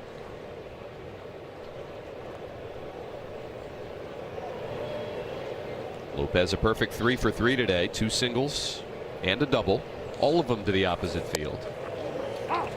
And he's behind 0-2.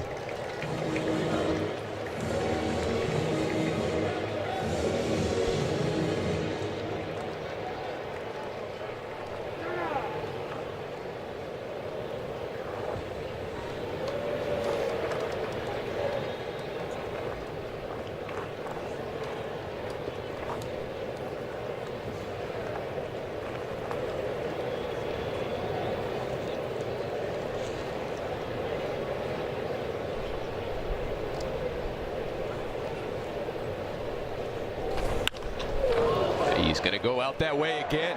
James Wood will get back to it, though. Finally, Otto Lopez is retired tonight, and James Wood will head from right field to the batter's box. Now with the Nationals trailing, Wood in the offense. They have to restart things here in the mid to late innings. Tuesdays today. What's up, guys? They're looking for some more offense. Nationals now trail 4-3 as we play on bottom 6. Sandy Alcantara to face 1-2-3 in the Nats order. With Garcia and Meade. We don't get to see him kind of swing like that too often, I feel. Where he is. He's leaning on something there. Everything's usually under control. That was nice. I like that. Well, he just doesn't have to swing that hard, and it still goes really, really far. Sweeper lands, and it's 0-2.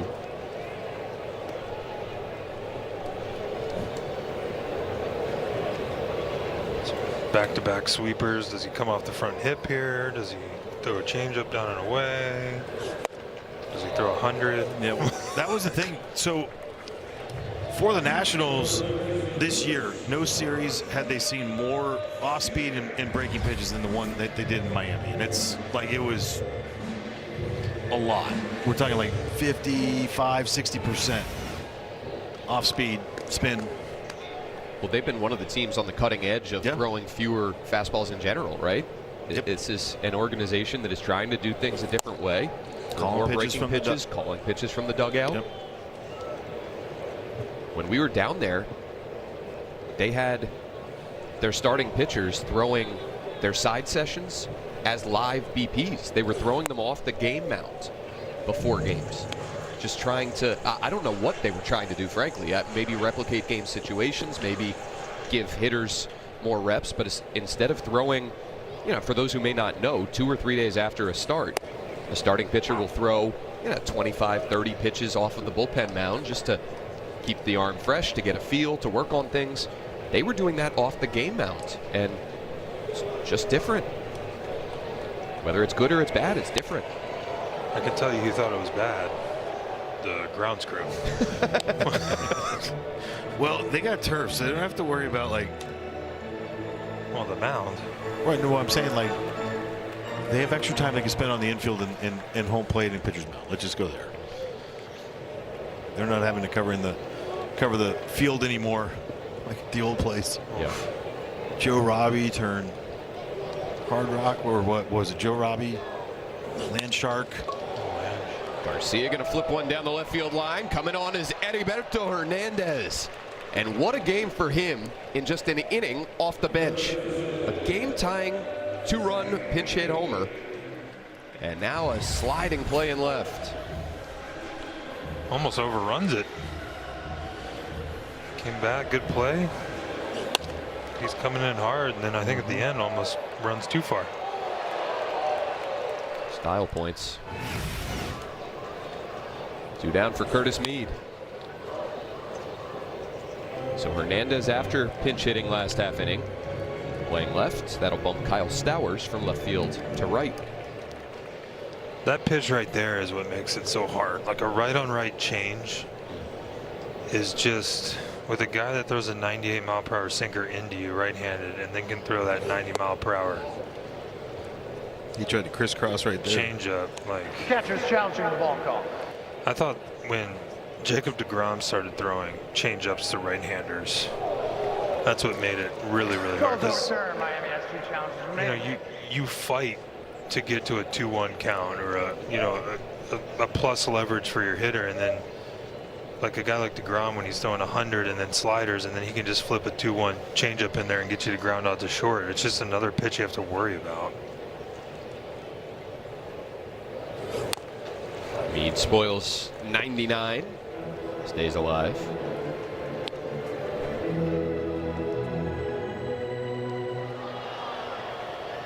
Yep, that's about right. That's how you get to 80 pitches in the 6th.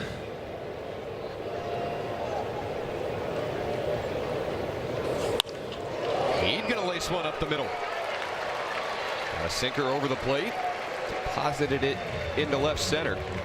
So he extends the bottom of the 6th. I think they had the whole outer third open, and they tried to bury the sinker in even more. He just moves so much. He does such a great job of keeping his hands inside the ball. Such a simple swing. Never panics. Oop. Gets C.J. Abrams to the plate here. Abrams swings first pitch and chops one down to Norby. So Alcantara, 6 innings in the books, has allowed 3 runs, and his ball club takes a 4-3 lead to the late innings. Get ready to collect. It's Dalen Lyles bobblehead day. Join us back at Nationals Park on Saturday, June 13th, as the Mariners come to the Capitol and get Dalen Lyles' first ever bobblehead. Join the celebration at nationals.com/promos.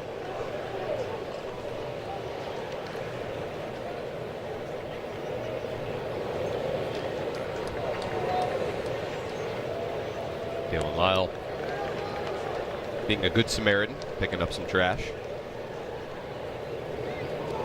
Paxton Schultz back to the bump. Got the last out in the 6th inning, retiring Otto Lopez.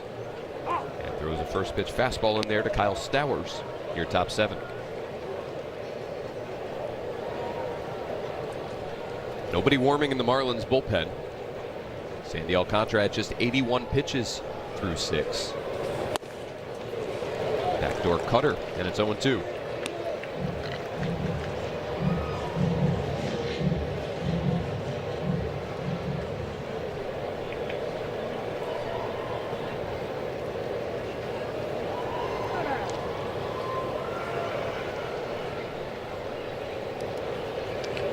This is good work from Schultz here too. This is, we talk about how, he's putting different people in high leverage situations. The ability for a lot of these guys to go multiple innings, especially in a game like this, like you don't have to use another guy right here. So now all of a sudden, if they score 2 runs going into the, like you have 2, like a lot of times you'd have to bring another guy out here. He only faced 1 hitter. Now you got 2 guys that got up and just adds up. It's a high leverage situation again for Paxton just in this inning. And he sends a fastball to the knees. Kyle Stowers wants to challenge that strike 3 call. Oh, that's all over the zone. I feel like that's right down the middle.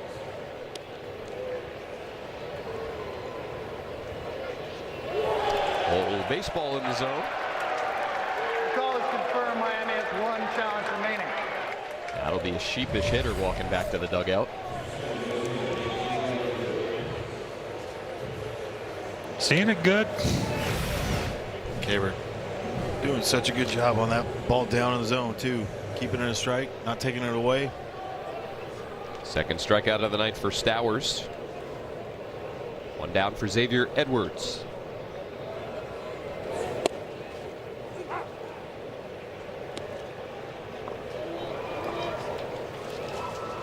Jim was the first one that told us about what he thinks. Jim Wolf, the home plate umpire, he loved it coming out of spring training, the ABS system. He said there's less complaining, number one, and he goes, if guys do it, it's just fun to be like, just challenge me then. Challenge it. It's okay. We want to get this right. He was a big proponent. He's like, I love it because I want to get it right.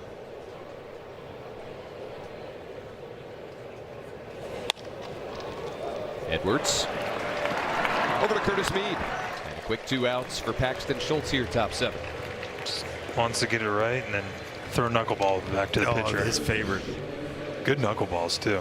Especially if the wind is blowing straight in, you have no chance as a pitcher to catch that thing.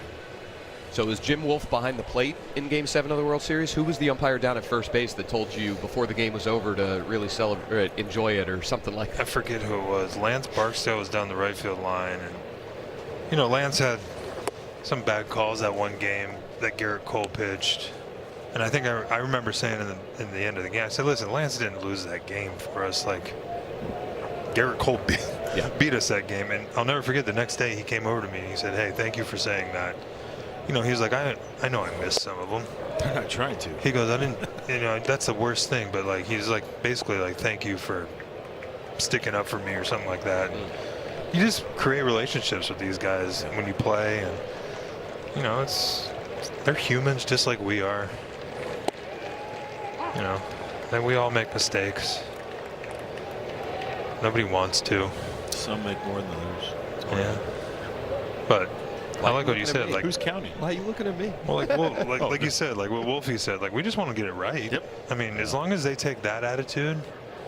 Alan was the same way. He was just like, that's the whole thing. Is like, we want to get this right. Alan Porter. Yes. Well, I don't know what the numbers are, but I bet you by the end of the year, the numbers are going to end up being like correct and wrong. Like, I bet you it's going to be pretty close. Well, overall, 52%.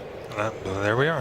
Which is consistent with what it's been in the minors in spring training when they tested it in the past. The only thing is, catchers are a lot higher than the hitters were, and that's like the drastic. That's been a drastic number change from where it was in the minor leagues to. Catchers are way more successful. Way more successful. Yeah, well, if you think about it too, like as a hitter, your head's moving a lot more.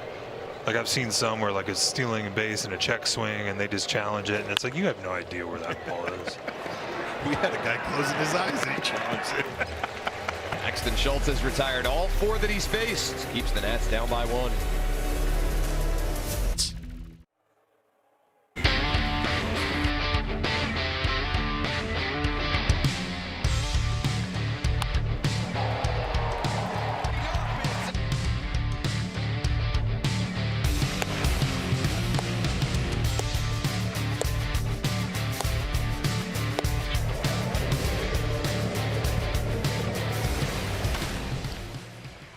Four-3 Marlins as we go bottom 7.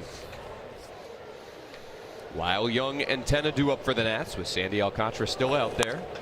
And Dalen Lyle going to send one out to the gap in right center. Thinking about 2. He's going to round and then shut it down. The right fielder Stowers, who started the game in left field, got to the ball quickly. Dalen Lyle, a leadoff single here in the 7th. Just throw those hands. Not what you normally go with on the first pitch, but you'll take it. Well, we were watching him at BP today, and you know, Dalen was always such good left center, and you know, staying up the middle. And not that he's had bad years, so you know, it is what it is. But you want to get him back to throwing those hands like that, staying in the middle of the field. His hands are special. When he tries to add, he just throws more body, more like arms. Not those hands are just they're ridiculous. This guy threw his hands at the baseball a few innings ago. Jacob Young, a 2-run shot in the 2nd, and a big swing at a changeup. Fouls it off towards the Marlins dugout. And to your point, how do you go on that changeup? Well, it's a 1-0 count. It's just an equalizer, you know. Like people are going to pitch Jacob in. Obviously, he's looking for a 98, and you're not necessarily going to get swing and miss on it, but you're going to try and get a ground ball for a double play. It's just a. You know, it's an extra pitch for a righty to worry about. Well, speed down at first and speed in the batter's box here for the Nationals, but Dalen Lyle only 4 of 7 stealing bases this season. Look at the angle he has to take. He's so deep beyond the first base bag. He holds as Young pops one up to shallow right center. Stowers under it for the first out. You can kind of see with Connor Norby off the base a little bit, but he'll come into the line. And they're not calling that as far as like a block on the base. So the next thing you know, you got to combat it. You go a little deeper, try to create an angle over at first. Watch how deep he goes. It's almost like a 2 outs at second base. What is the actual rule? The rule? Your foot can't be in front of the base. Can't be in front of the base, but he's not on the base, so it doesn't really count. We think it's an arbitrary rule now. I have not seen a blocking of a base called this year. And there was one that was full block in Miami. But the one we saw, like Ty France from San Diego, was on literally his right foot was on top of the base. So you kind of get away with that. Asking Blake about it today, he goes, you know, we were talking about it. He's not blocking the base actually. Because he's on top of it, so you can still get in it. Yep. And so you can kind of go into him if you stand up, right? I mean, he kind of play a screener on that. Jose Tena fired off a big swing on a 2-0 changeup. Like I think about it with James over at first. If he didn't have that big of a lead and he can stand up, he towers over a lot. Like it doesn't matter who. But like a Connor Norby, you could block him out completely standing up going back. 3-1 now to Tena.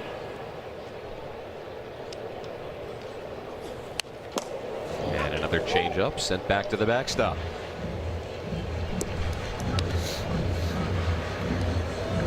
Michael Peterson. Whoa! Warming up in multiple ways. Oh, that hurt me just watching him do that. Wow. We talked about all those changeups. Does he throw it 3-2? Oh boy. Lyle had to jump back to the bag. I'm trying to figure it out though. Just angle wise, they can get to the back part of the base, but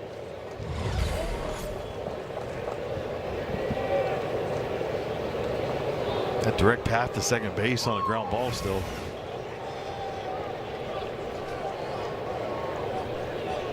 Payoff pitch from Alcantara to Tena. Past him. Alcantara picks up another strikeout, and there's 2 down, bottom 7. Little sinker running down and away. That is a lot of movement at that speed. He shortened up to try to put it in play. Keibert Ruiz now with the tying run aboard and 2 out.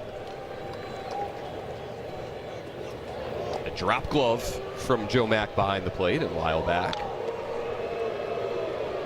Keibert 0 for 2 tonight, but a hit in 11 of his last 13 ball games.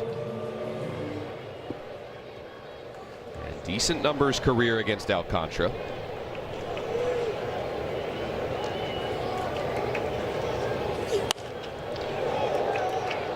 1-1. Over those last 13 that I mentioned, batting .417 and OPS over 1200.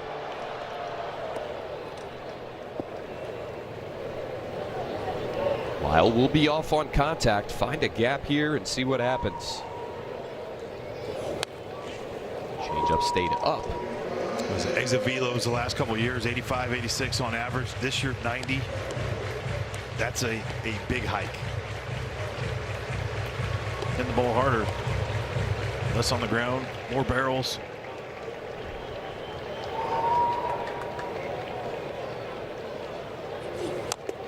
Spoils that one, and it got the mask of Jim Wolf. Because he still has that to play with, right? Like he has the ability to put ball in play. The miss percentage hasn't gone drastically up. No, it's like barely anything.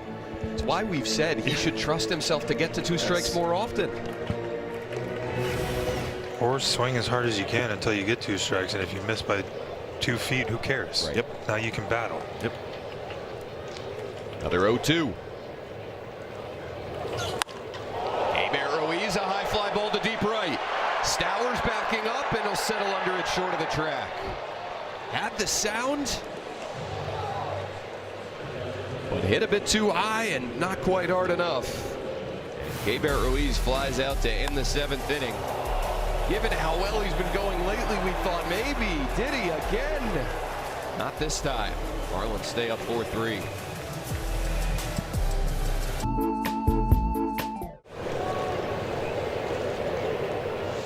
Nationals have only dropped one of their last 7 series.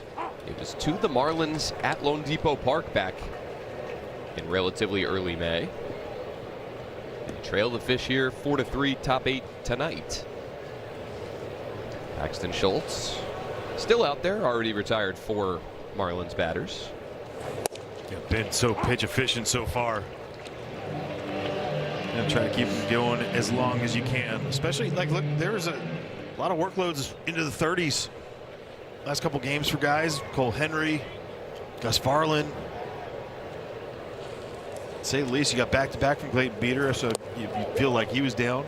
Orlando Rebalta threw 29 pitches yesterday, so therefore settle down there. But to your point, there's him like having guys like Brad Lord, Mitchell Parker, Paxton Schultz be able to go multiple innings and give you that length that's needed is so huge. Hernandez pops one up right side. Wins taking it and then keeping it in play for Garcia. Swirling up there, and there's one out, top 8. Well, cheers to happy hour at Nationals Park. Get select 12-ounce beers for $5 and select 12-ounce hard seltzers and teas for $6 every home game before first pitch. For more info, head to nationals.com/happy hour. Cheers.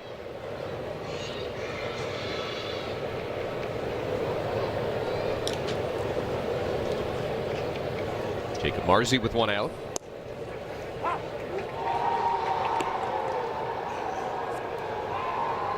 Looked away to the naked eye.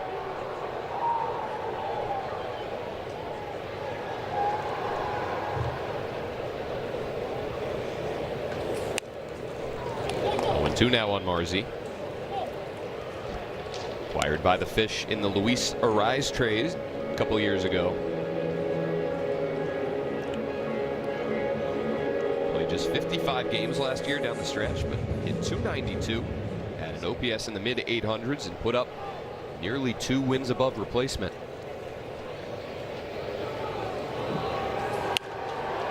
Doesn't look like your typical center fielder. Oh, he can go. He can get it. I know. He's a big boy. He looks like a linebacker. I bet you he was really good at high school football. I think he blew people up. I was going to say he probably ended some people's football career before they even started. Yeah. Looks like the kind of guy who played collegiately at Central Michigan University.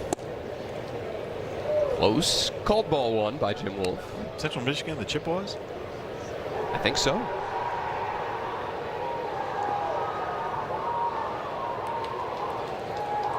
Well, he's struggling average-wise, but it's still like the 197 to 320 on base, but he's doing something right. Schultz gets the fastball past him. His second K. He's retired all 6 Marlins hitters that he's faced. Either up top and get so used to those cutters, and that plays up a little bit for sure. For every strikeout recorded by any Nationals pitcher this season, the Washington area Toyota dealers will donate $50 to the Children's Inn at NIH. 2 for Schultz, 6 for Cade Cavalli tonight. 19 of 25 strikes. That'll play. That plays well. Of course, you got to jinx it as a fan. That was a heck of a take.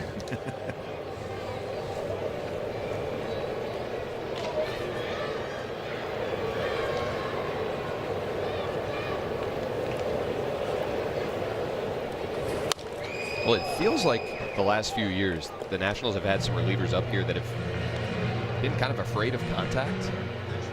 It does not feel that way nearly as much this season. These guys are coming out of the bullpen, especially over the last month or so, going at hitters. Well, I think that's what Paul had talked about with us, right? Like just Paul Timoni's conversation about just attack. But like once you get the 2 strikes, let's put these guys away now. And with that, teams are seeing that. They're trying to attack you on the other side of it. Not trying to get deep into these counts. Zim, you've made this point countless times. It's hard to hit. Tell everyone, come on out at 4:30. You'll see people get out on BP all day long when the guy's throwing 65 miles per hour. Now, obviously you can't just throw it right down the middle, but challenge. I mean, make them earn the 90 feet. Walks are usually what kill you in the back end of the game. Free 90 feet from your relievers, because then the broken bat single is not just a broken bat single. It gets the guy from first to third. So just challenge the zone. That's what Schultz does there in a 3-2 count. Sent out to left center.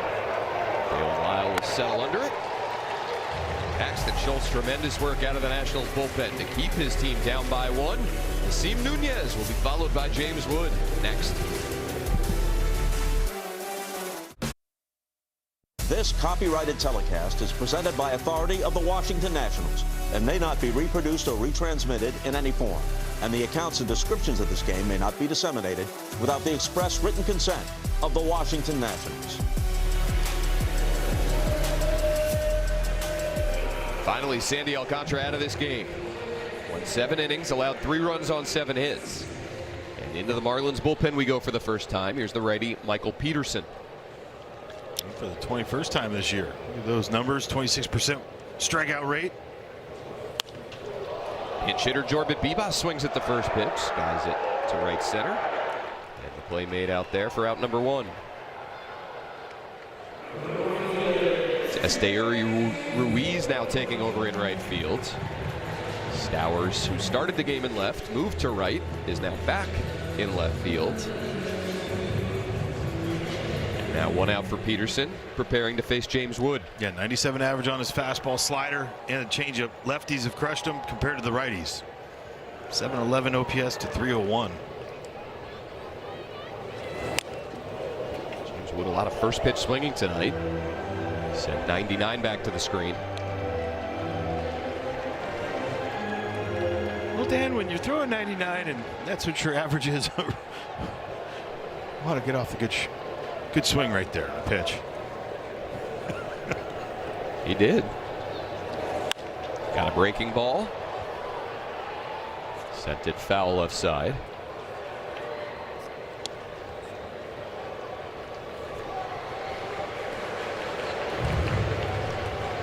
Peterson, a native of Great Britain, was drafted in 4 consecutive drafts from 2012 through 2015 by the Pirates, Rangers, Giants, and then Brewers. I went to high school in the Bay Area, the rival high school of ours. Same league as Paul Taboni.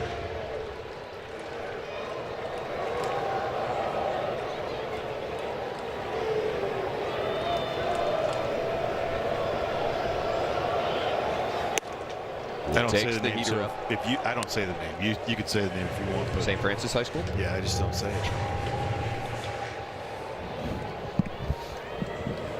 It's like a bad word, huh? Yeah, oof. That and the place the judge went to. The 2-2 to Wood. Ooh, nasty slider. That was gross.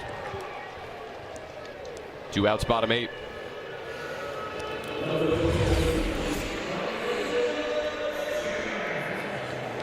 You got a 98 to 100 at the top of the zone, and then that at the bottom. It's a good combo. Straight downer right there, little just bullet slider. Here's a guy who can handle a high fastball in Luis Garcia Jr. And so they throw him the slider. And this is where you got to be so composed if you're Louis to get that pitch up in the zone.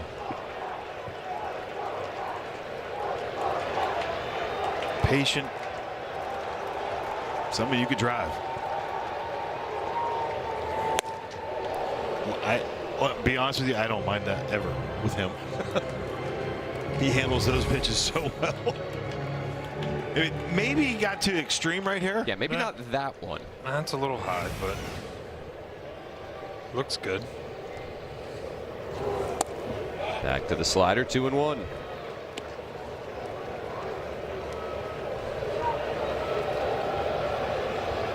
This is one of those at bats where you might sit a pitch or.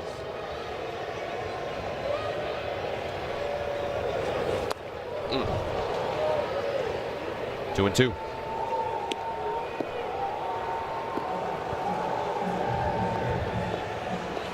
Nationals picked up one comeback win in that series against the Padres over the weekend. Trailed after 6 innings, but came back to win game 2.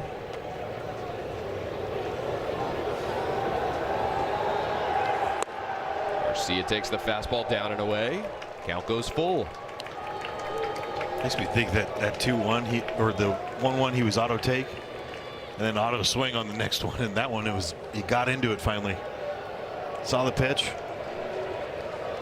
You might see a slider right here. Let's see what we got. Payoff pitch. He goes heater, misses badly, and Garcia aboard with 2 outs in the 8th. Brings up Curtis Mead, 2 for 3 tonight, and scalding hot over the last few weeks. A walk for Louis. 7th one of the year. Whew. Celebrate. He drove in the Nationals' 3rd run of the game. They're going to pinch run for Garcia down at first. There's Dylan Cruz. Out of the lineup the last 2 days after getting drilled by a pitch in the right hand. Went through pregame work today. Cleared to do pretty much anything off the bench. He holds as Mead takes ball 1, or strike 1, I should say. That little slide step that Michael Peterson has. They're 0 for 2 against him this year, stealing bases. Quick to the plate.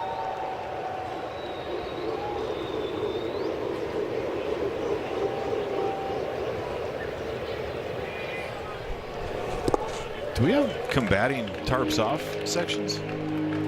We got one down the right field line that's growing in size. One way up there in the left field side. Look at that. So we got the fellas in the box seats there down the line, and then we got all the way up in the nosebleeds on the left field side. Love it. Bringing some energy to the yard. Chanting Aussie for Mr. Mead. 2 straight sliders from Peterson to Mead. Now a 1-1. Goes back to it. And Mead unable to check his swing. 1-2. Jim Wolf behind the plate saying Mead went too far. Yep.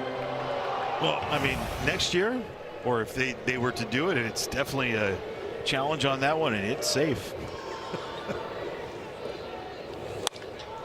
Mead. High fly ball to deep right center, but Marzi can cover some ground. 4-3 Marlins. Going to the 9th.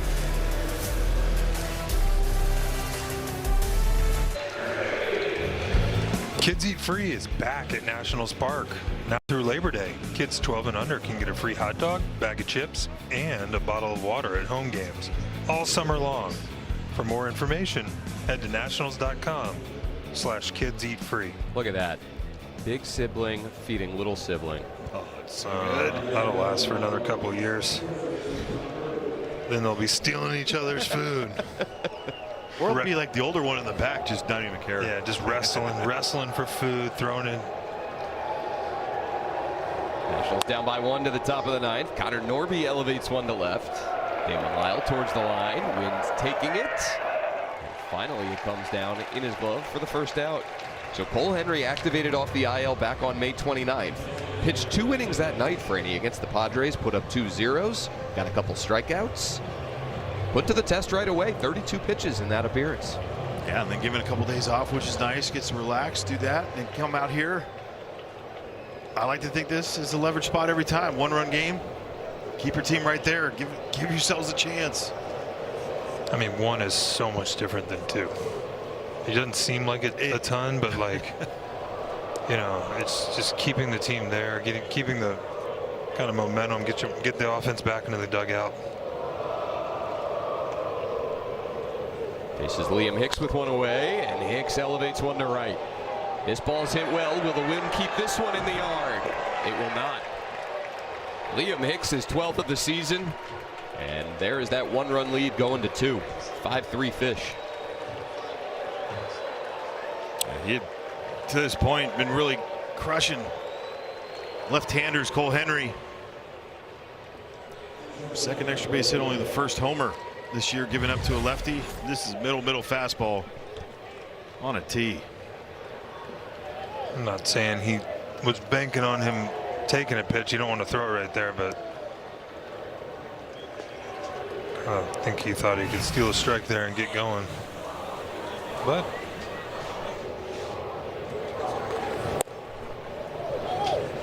firing off first pitch hacks all night long. Both sides have.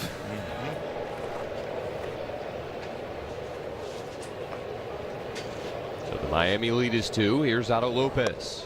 Backs away from a sweeper that stayed in.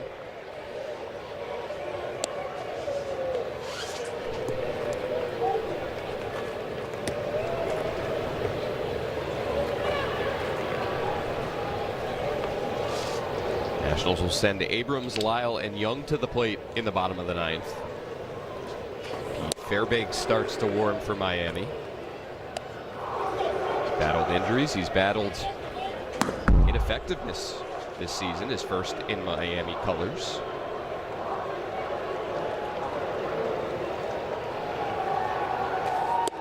Watching Otto Lopez and the way that he loads, but his hands always stay with him.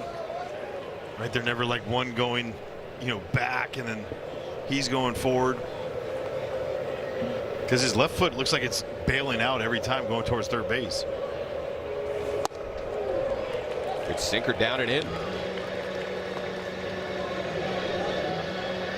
I feel like if you do that, if you have that left foot that's going out that way and you keep your hands there, it's always going to stay inside. You always feel like you have a chance. And he's seen, what, 3 knocks the other way? He definitely lets the ball travel and get deep, and that allows him to free his hands up like that. Just a good hitter.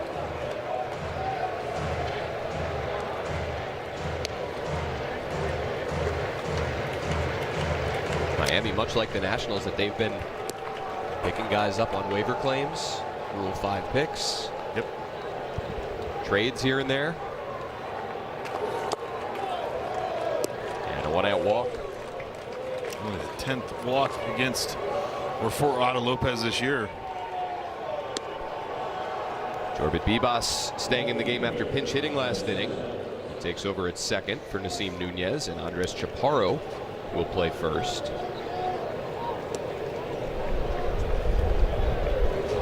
We've had some weird wind, like different shifts in wind throughout the year so far. 2+ months of playing. Never been consistent. Like Saturday night was blowing straight in the entire time, and then you had yesterday very calm, very nice, pleasant.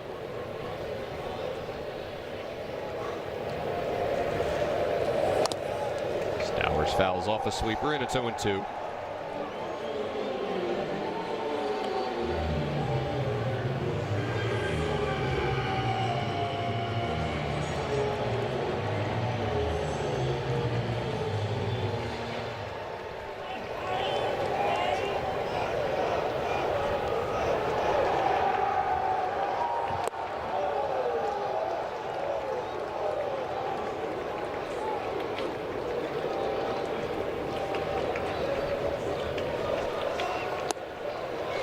Nationals took a 3-1 lead to the 6th inning. Heriberto Hernandez tied the game with a 2-run homer. Marlins added 1 more in that frame to take the lead. They've now doubled that advantage here in the 9th. And looking for more. Rocketed out to right off the bat of Stowers, and this one's going to leave the yard as well. Kyle Stowers giving the Miami bullpen some wiggle room. 7-3 fish. Middle.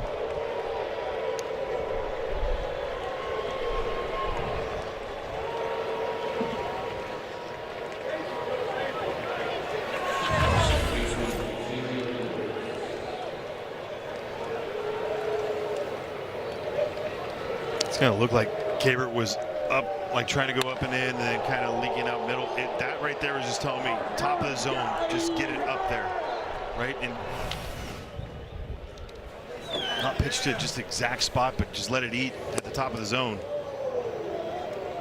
That's like Dan and I have talked about this a lot. Like when the craze started going top of the zone, you know, top rail with everything with the fastballs. I thought there'd be more balls off the backstop. Like really. Well, to me, that's the problem with the top of the zone is your margin for error is so small up there. Because if you miss really high, it's an easy take as a hitter. Ball out of hand. Ball out of hand because it's way up there. And if you miss low, it's not like you start at the bottom of the zone, you miss under the zone, you could get a ground ball. Like if you miss low, it's middle. So it's not like a single, it's damage. So yeah, it's great to be able to throw that heater at the top of the top of the zone because it's such a tough pitch for us to hit. But you better be good at it. Well, people talk about how so many things in this game are cyclical and how it's an evolution. The top of the zone for a while there was really in vogue. What you guys are talking about, there is a lot of damage, a lot of risk in wanting to pitch up there. Maybe there's a correction coming in the game that teams start focusing a little more on. We're seeing a little bit more sinker, right, from Yeah. the righty and down at the knees, and the guys that are able to do it, consistently do it, they've had success. I mean, it started because everyone started trying to get the ball in the air. Drop that back Drop shoulder. the back shoulder and swing up at the ball. So then the pitcher said, if you're going to do that, we're going to start pitching. Yeah. We're going to start pitching up above your barrel. It's a dance between hitter and pitcher, right? Yeah. We like to lead that dance. Long battle here between Henry and Edwards.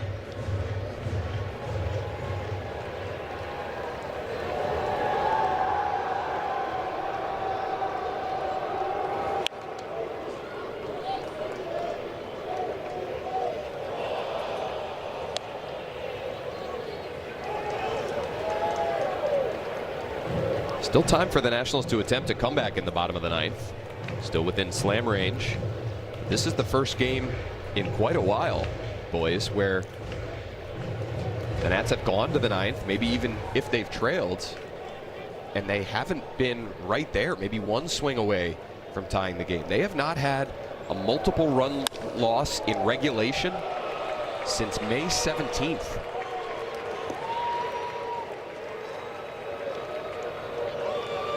Oh, in regulation. I like how you said that, because I'm like, there's been one there, Dan. We won't talk about it, but I take that back. They lost by 2 to the Padres in the first game of that series. But other than that, no. But think about in that game, you had bases loaded in Luis Garcia Jr. lining that ball out to left field against Mason Miller. Their ability to find a way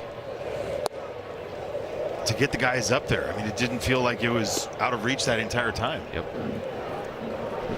4 straight Marlins have now reached against Cole Henry. The Hicks homer. Lopez walked ahead of the Kyle Stowers 2-run shot. And now Xavier Edwards is single.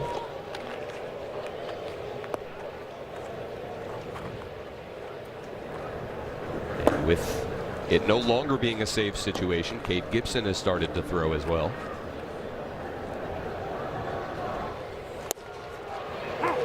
Two-seamer in there. 1-1 to Leo Jimenez.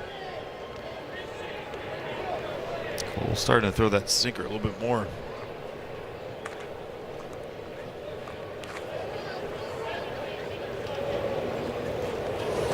I mean, that's how he's going to combat the righties and what they've had this year as far as the dominance against them. Like the lefties, the 2 homers today, that has not been the case when he's been healthy.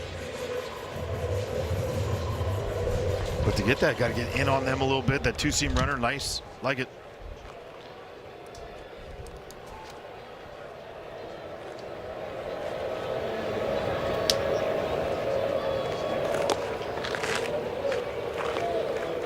Two-seam runner can get you some easy ground balls or some double plays, and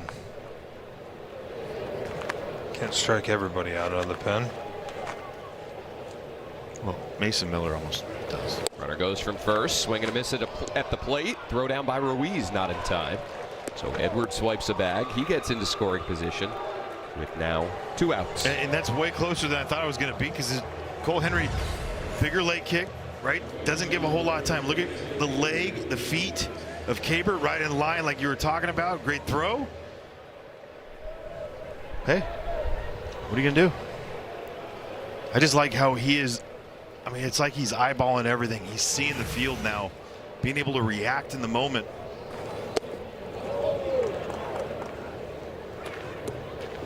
Seems like he's in control of the game. Yeah. He's thinking about things before they happen, expecting things to happen instead of reacting to them after they happen. 9th stolen base of the season for Edwards. Now Esteury Ruiz with his first at-bat, and that ball gets away from Cabert behind the plate. I mean, that was nasty. A lot of movement. 20 on the run. God. Especially when that's not really in the scouting report either. That's what you're going to get as a hitter. And Cabert hasn't seen it, right? I mean, that's a pitch that you haven't seen as a catcher on that from Cole Henry.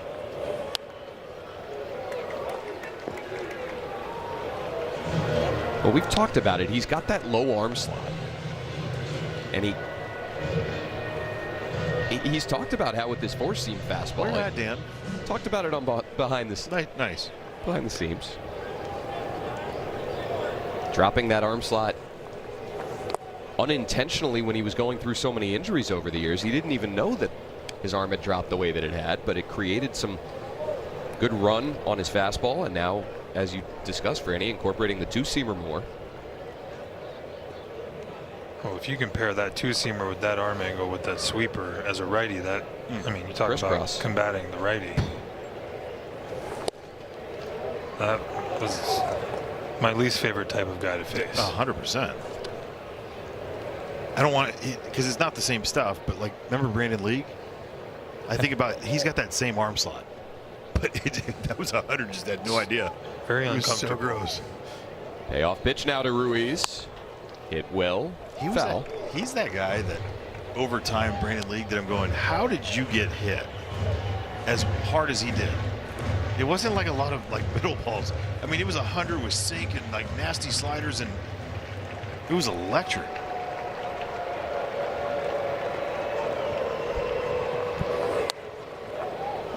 Excuse me, check swing by Ruiz. But Henry, again north of 30 pitches here in this appearance. The other thing too is that the craze that's been happening in the game. I mean, Cam Schlittler has made it known, but having multiple shape fastballs, right? Four-seamer, two-seam run, cutter. That's coming into play, and not having multiple shapes on his fastball was a problem. Goes to the four-seamer, locks up Ruiz, who wants the challenge. The batter is challenging the strike call. It's probably not the wisest decision when you only have one challenge remaining and your team leads in the 9th inning, and it looks even sillier now. Confirmed, Miami is out of challenges. So we go to the bottom of the 9th. Nationals now trail by 4 with C.J. Abrams to lead it off. Financial well-being, Vanguard, discipline that delivers. Nationals going to need a big bottom of the 9th. Trailing by 4 here. C.J. Abrams will lead it off. And even though it's not a safe situation, Miami will go to its closer, Pete Fairbanks. I think if it wasn't starting right here with CJ, or maybe a little bit down, maybe they go to Kate Gibson in this one. But for Pete Fairbanks to come in, it's CJ and a host of other Nats hitters. Fairbanks in that awkward delivery, firing strike one to Abrams. Four-seamer, cutter, slider. Everything kind of just north-south. Crazy movement.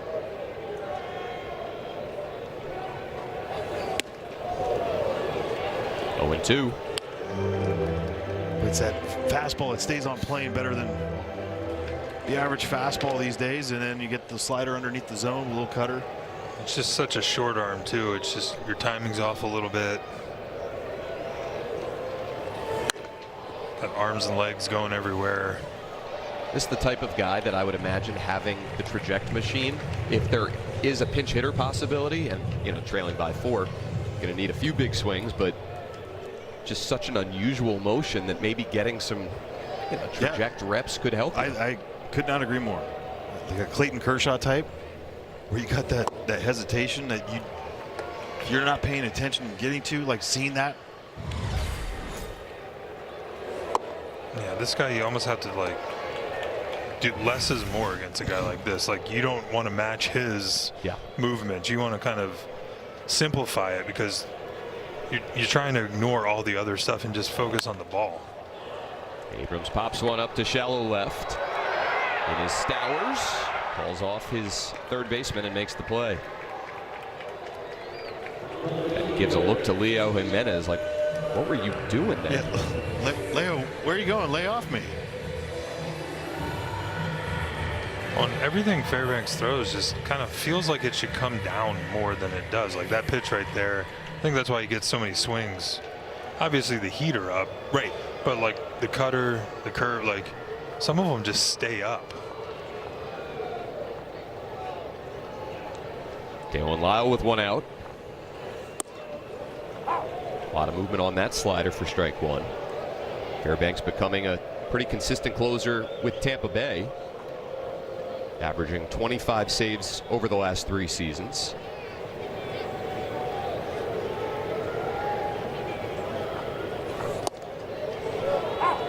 I mean, both dotted inside outside. Batter's challenging the strike zone.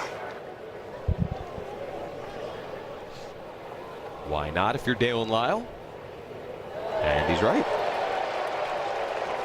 Goes overturned. Washington has one He's now challenge 2 remaining. for 2 this year. Fairbanks going from one Florida team to another this offseason, from Tampa to Miami, signed to a $13 million deal, the largest annual salary the Fish have ever given to a reliever. 1-2 now to Lyle. But that's what we were talking about earlier right there with the hands. Just throw them, just how quick they are, how great they are. Don't add. Almost kept that fair.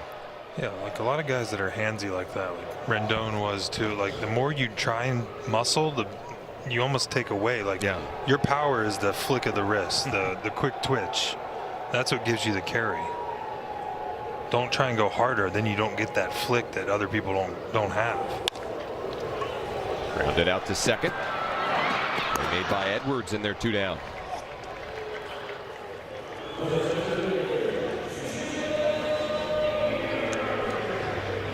Frustrating tonight for Washington.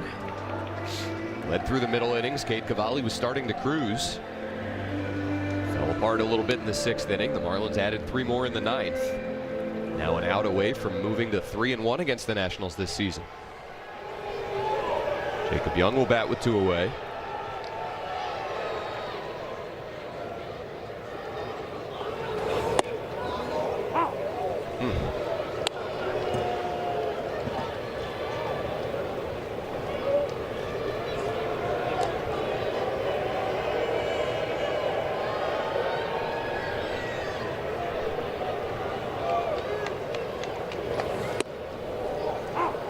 Identical cutters on the first 2 pitches.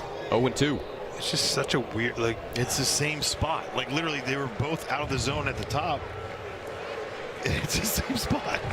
But it's almost like it goes into the righty then down. It's just because like not many righties continually flinch back on cutters. It's just it's so unique. And you understand why the Rays had him, right? They had all these other guys that were all over the spectrum of arm angles, and then you got straight over the top, short arm. Different look. Different look.